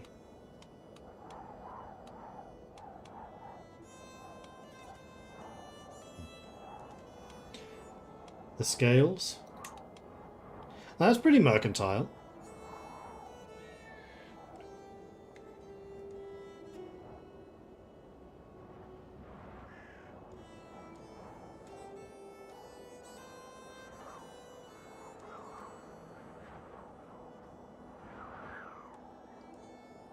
Very black and white. I actually kind of like that. Did I make a cup of tea, KO? No, I didn't. I just got some water. I actually meant to grab a bottle of water earlier and then went into the kitchen and it was just sitting there. I was like, oh, clearly I forgot to grab that. My bad. Yeah, I quite like that. Done.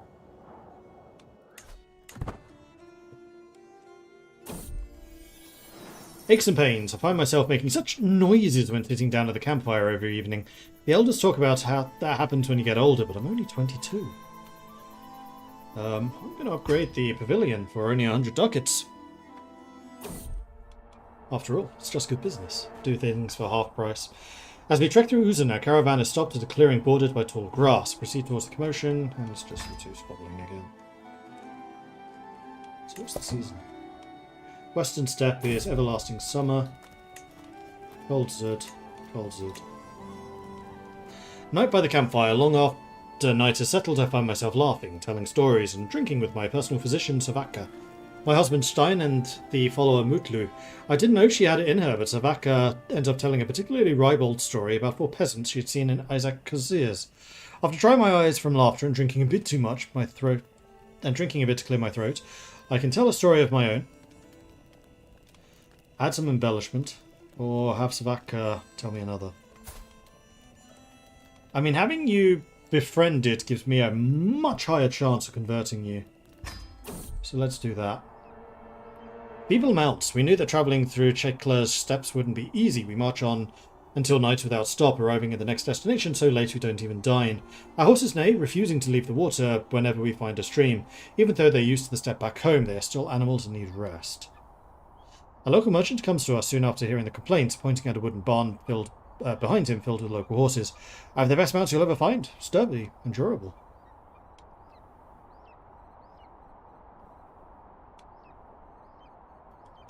Better horses. Ooh, 20% more safety? I will buy them. I'm also going to see if I can convert you. You're still only at 40%. Learning skill and not cynical. Can I learn your language? Oh, yes, I have a high chance of that, actually. Let's do that. Sticks in the wheel. Will be 5 minutes. 5 days late, that's fine. We're not losing prestige anymore either. Okay, so we have made it back. And I think it's probably time for us to do the artifact delivery.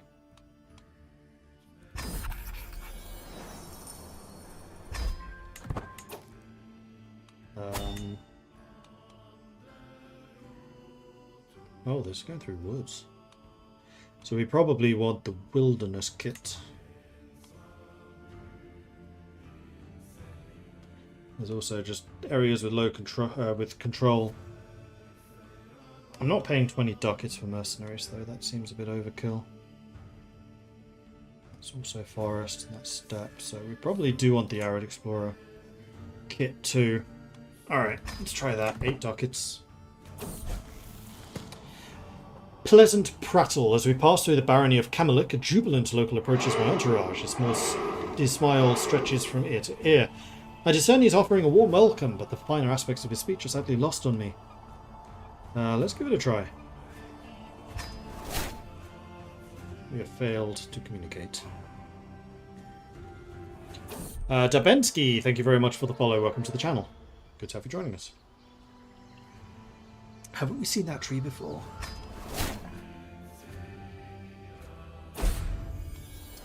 There we go. Oops, done. Got some nice prestige as well. Right, hooks. Yes, I should probably be using those.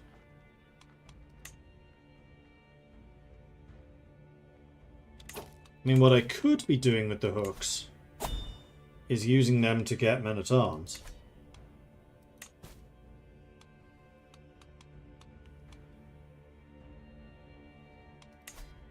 Although it's only you that I have one with.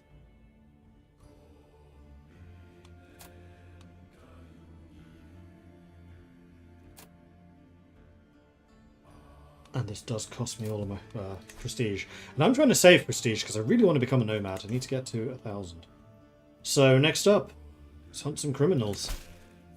Stop there, criminal scum. This band of malcontents have been harassing my private estate. They burn, kill, steal with near impunity, slipping away before my retainers can clap them in islands that they so richly deserve. So I can fight him. He has a combat of 7. I have a combat of 15, so I have double. Have at thee, scullion! For a few brief moments, Barjik and I pace in lazy half circles, each watching for an opening. I heft my sword, ready to defend myself, while he clutches his mace firmly to hand. Only one of us is walking away from here today, and I intend for it to be me. Let's see how you like skulking! So I headbutt him. Gain stress because I'm honest and just, so we're not going to do that.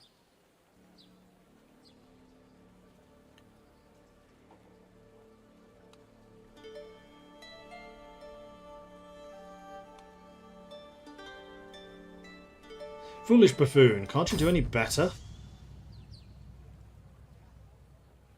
Oh, God. Furthermore, I cry, you are a solitary, worthless fiend whose foolishness is the laughing stock of the land.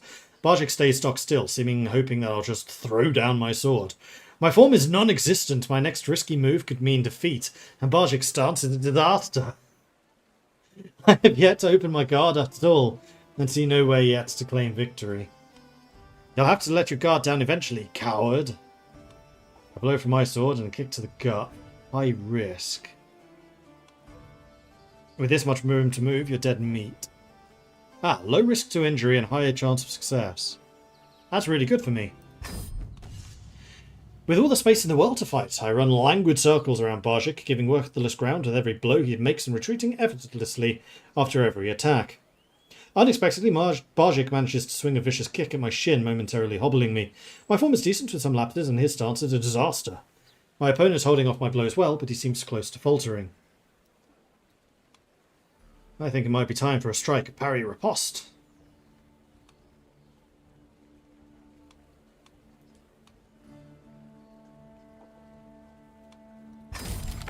Success!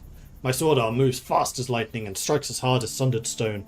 Honestly, it's admirable that Barjik's able to withstand as many sword blows as he does as I rain down on him with all the fury of a thunderous storm. It takes a minute or two, but I eventually beat him into a bloody, twisted, screaming heap. Only when I am satisfied there's no last-second chance for revenge do I administer the killing blow. Goodbye. I toss Barjik the shy severed head to Beg Vakrim's agent, the red-purple mate landing wetly beside him. You killed him in single combat? Why, how fierce, remarks the servant, gingerly handing over our pay at the same time. A job well done's a job well done.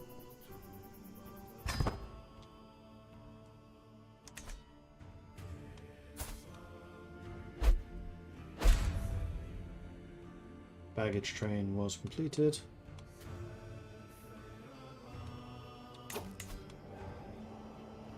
Are we upgrading the pavilion? Yes, we are. No, we're not. Didn't I upgrade the pavilion for 100 ducats? Oh, boo.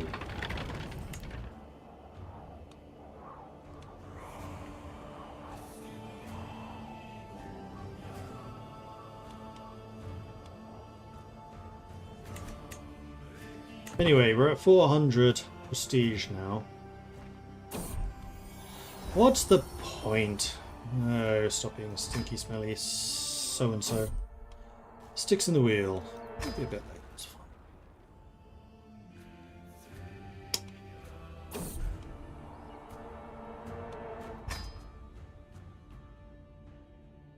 The Peshings are not very big.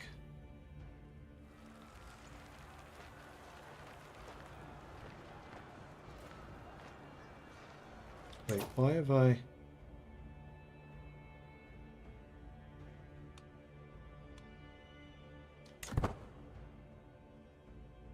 What? What's happening? Why am I still traveling?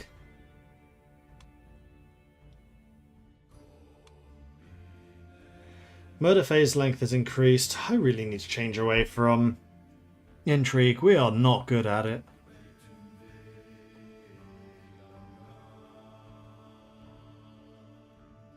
Stewarding or learning? I think maybe learning. Unfortunately, we're not very good at combat either. We could also take wandering.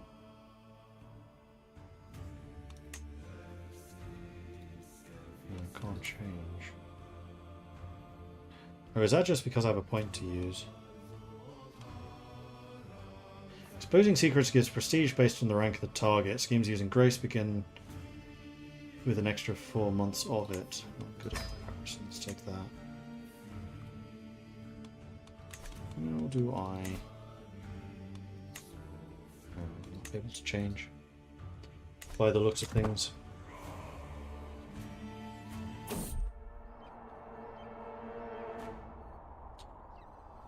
Stop arguing!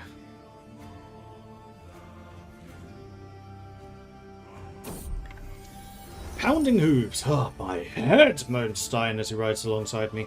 I raise an eyebrow in silent inquiry at the man's exclamation. In response, Stein simply slumps down on his horse, whimpering and clutching his temples. I'll slow down for you.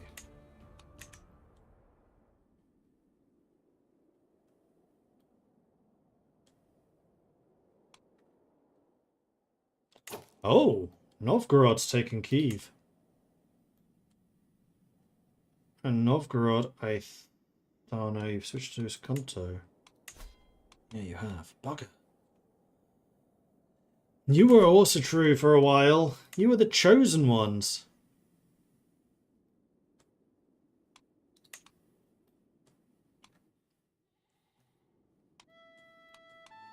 Nope. Stop looking over there. We're going east, not west. Stop it.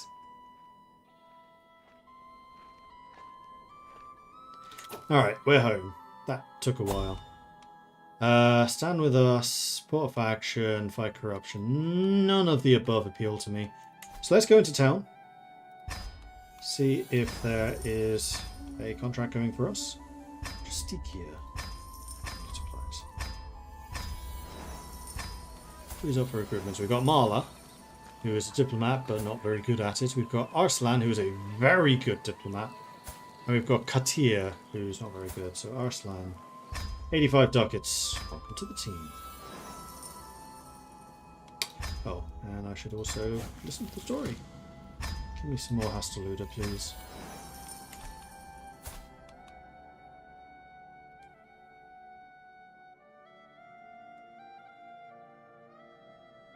Oh, Hastaluda gives me lifestyle experience.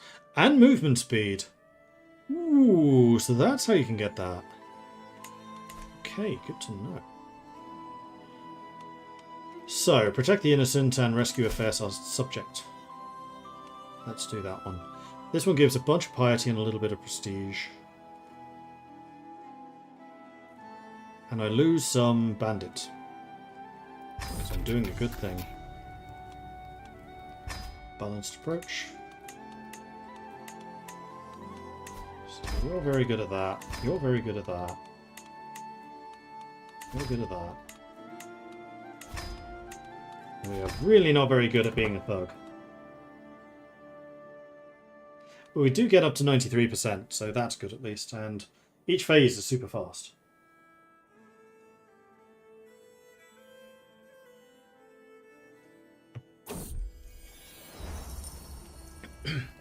Each night, one fire becomes the hub of the camp's social activity, people coalescing around the inner circle to wag tongues and trade friendly barbs. No, I don't want to go after you. I definitely don't want to do that. Don't want to do that. I'm just going to soak it in. Lose some stress, though I don't really seem to have much. Thanks, love the games. Not many people streaming them, though. It goes in waves. Next time there's a big DLC, there'll probably be more people streaming again.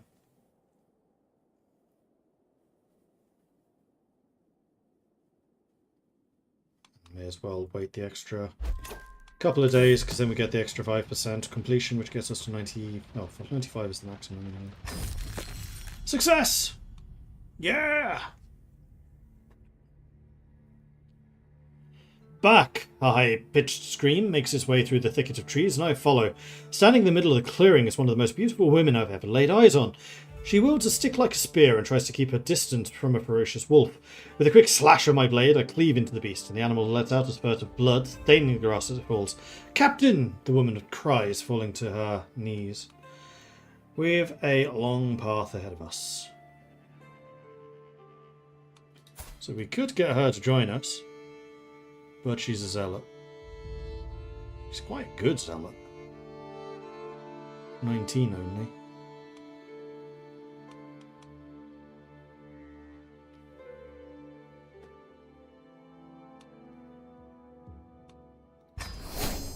Yay! She joined us.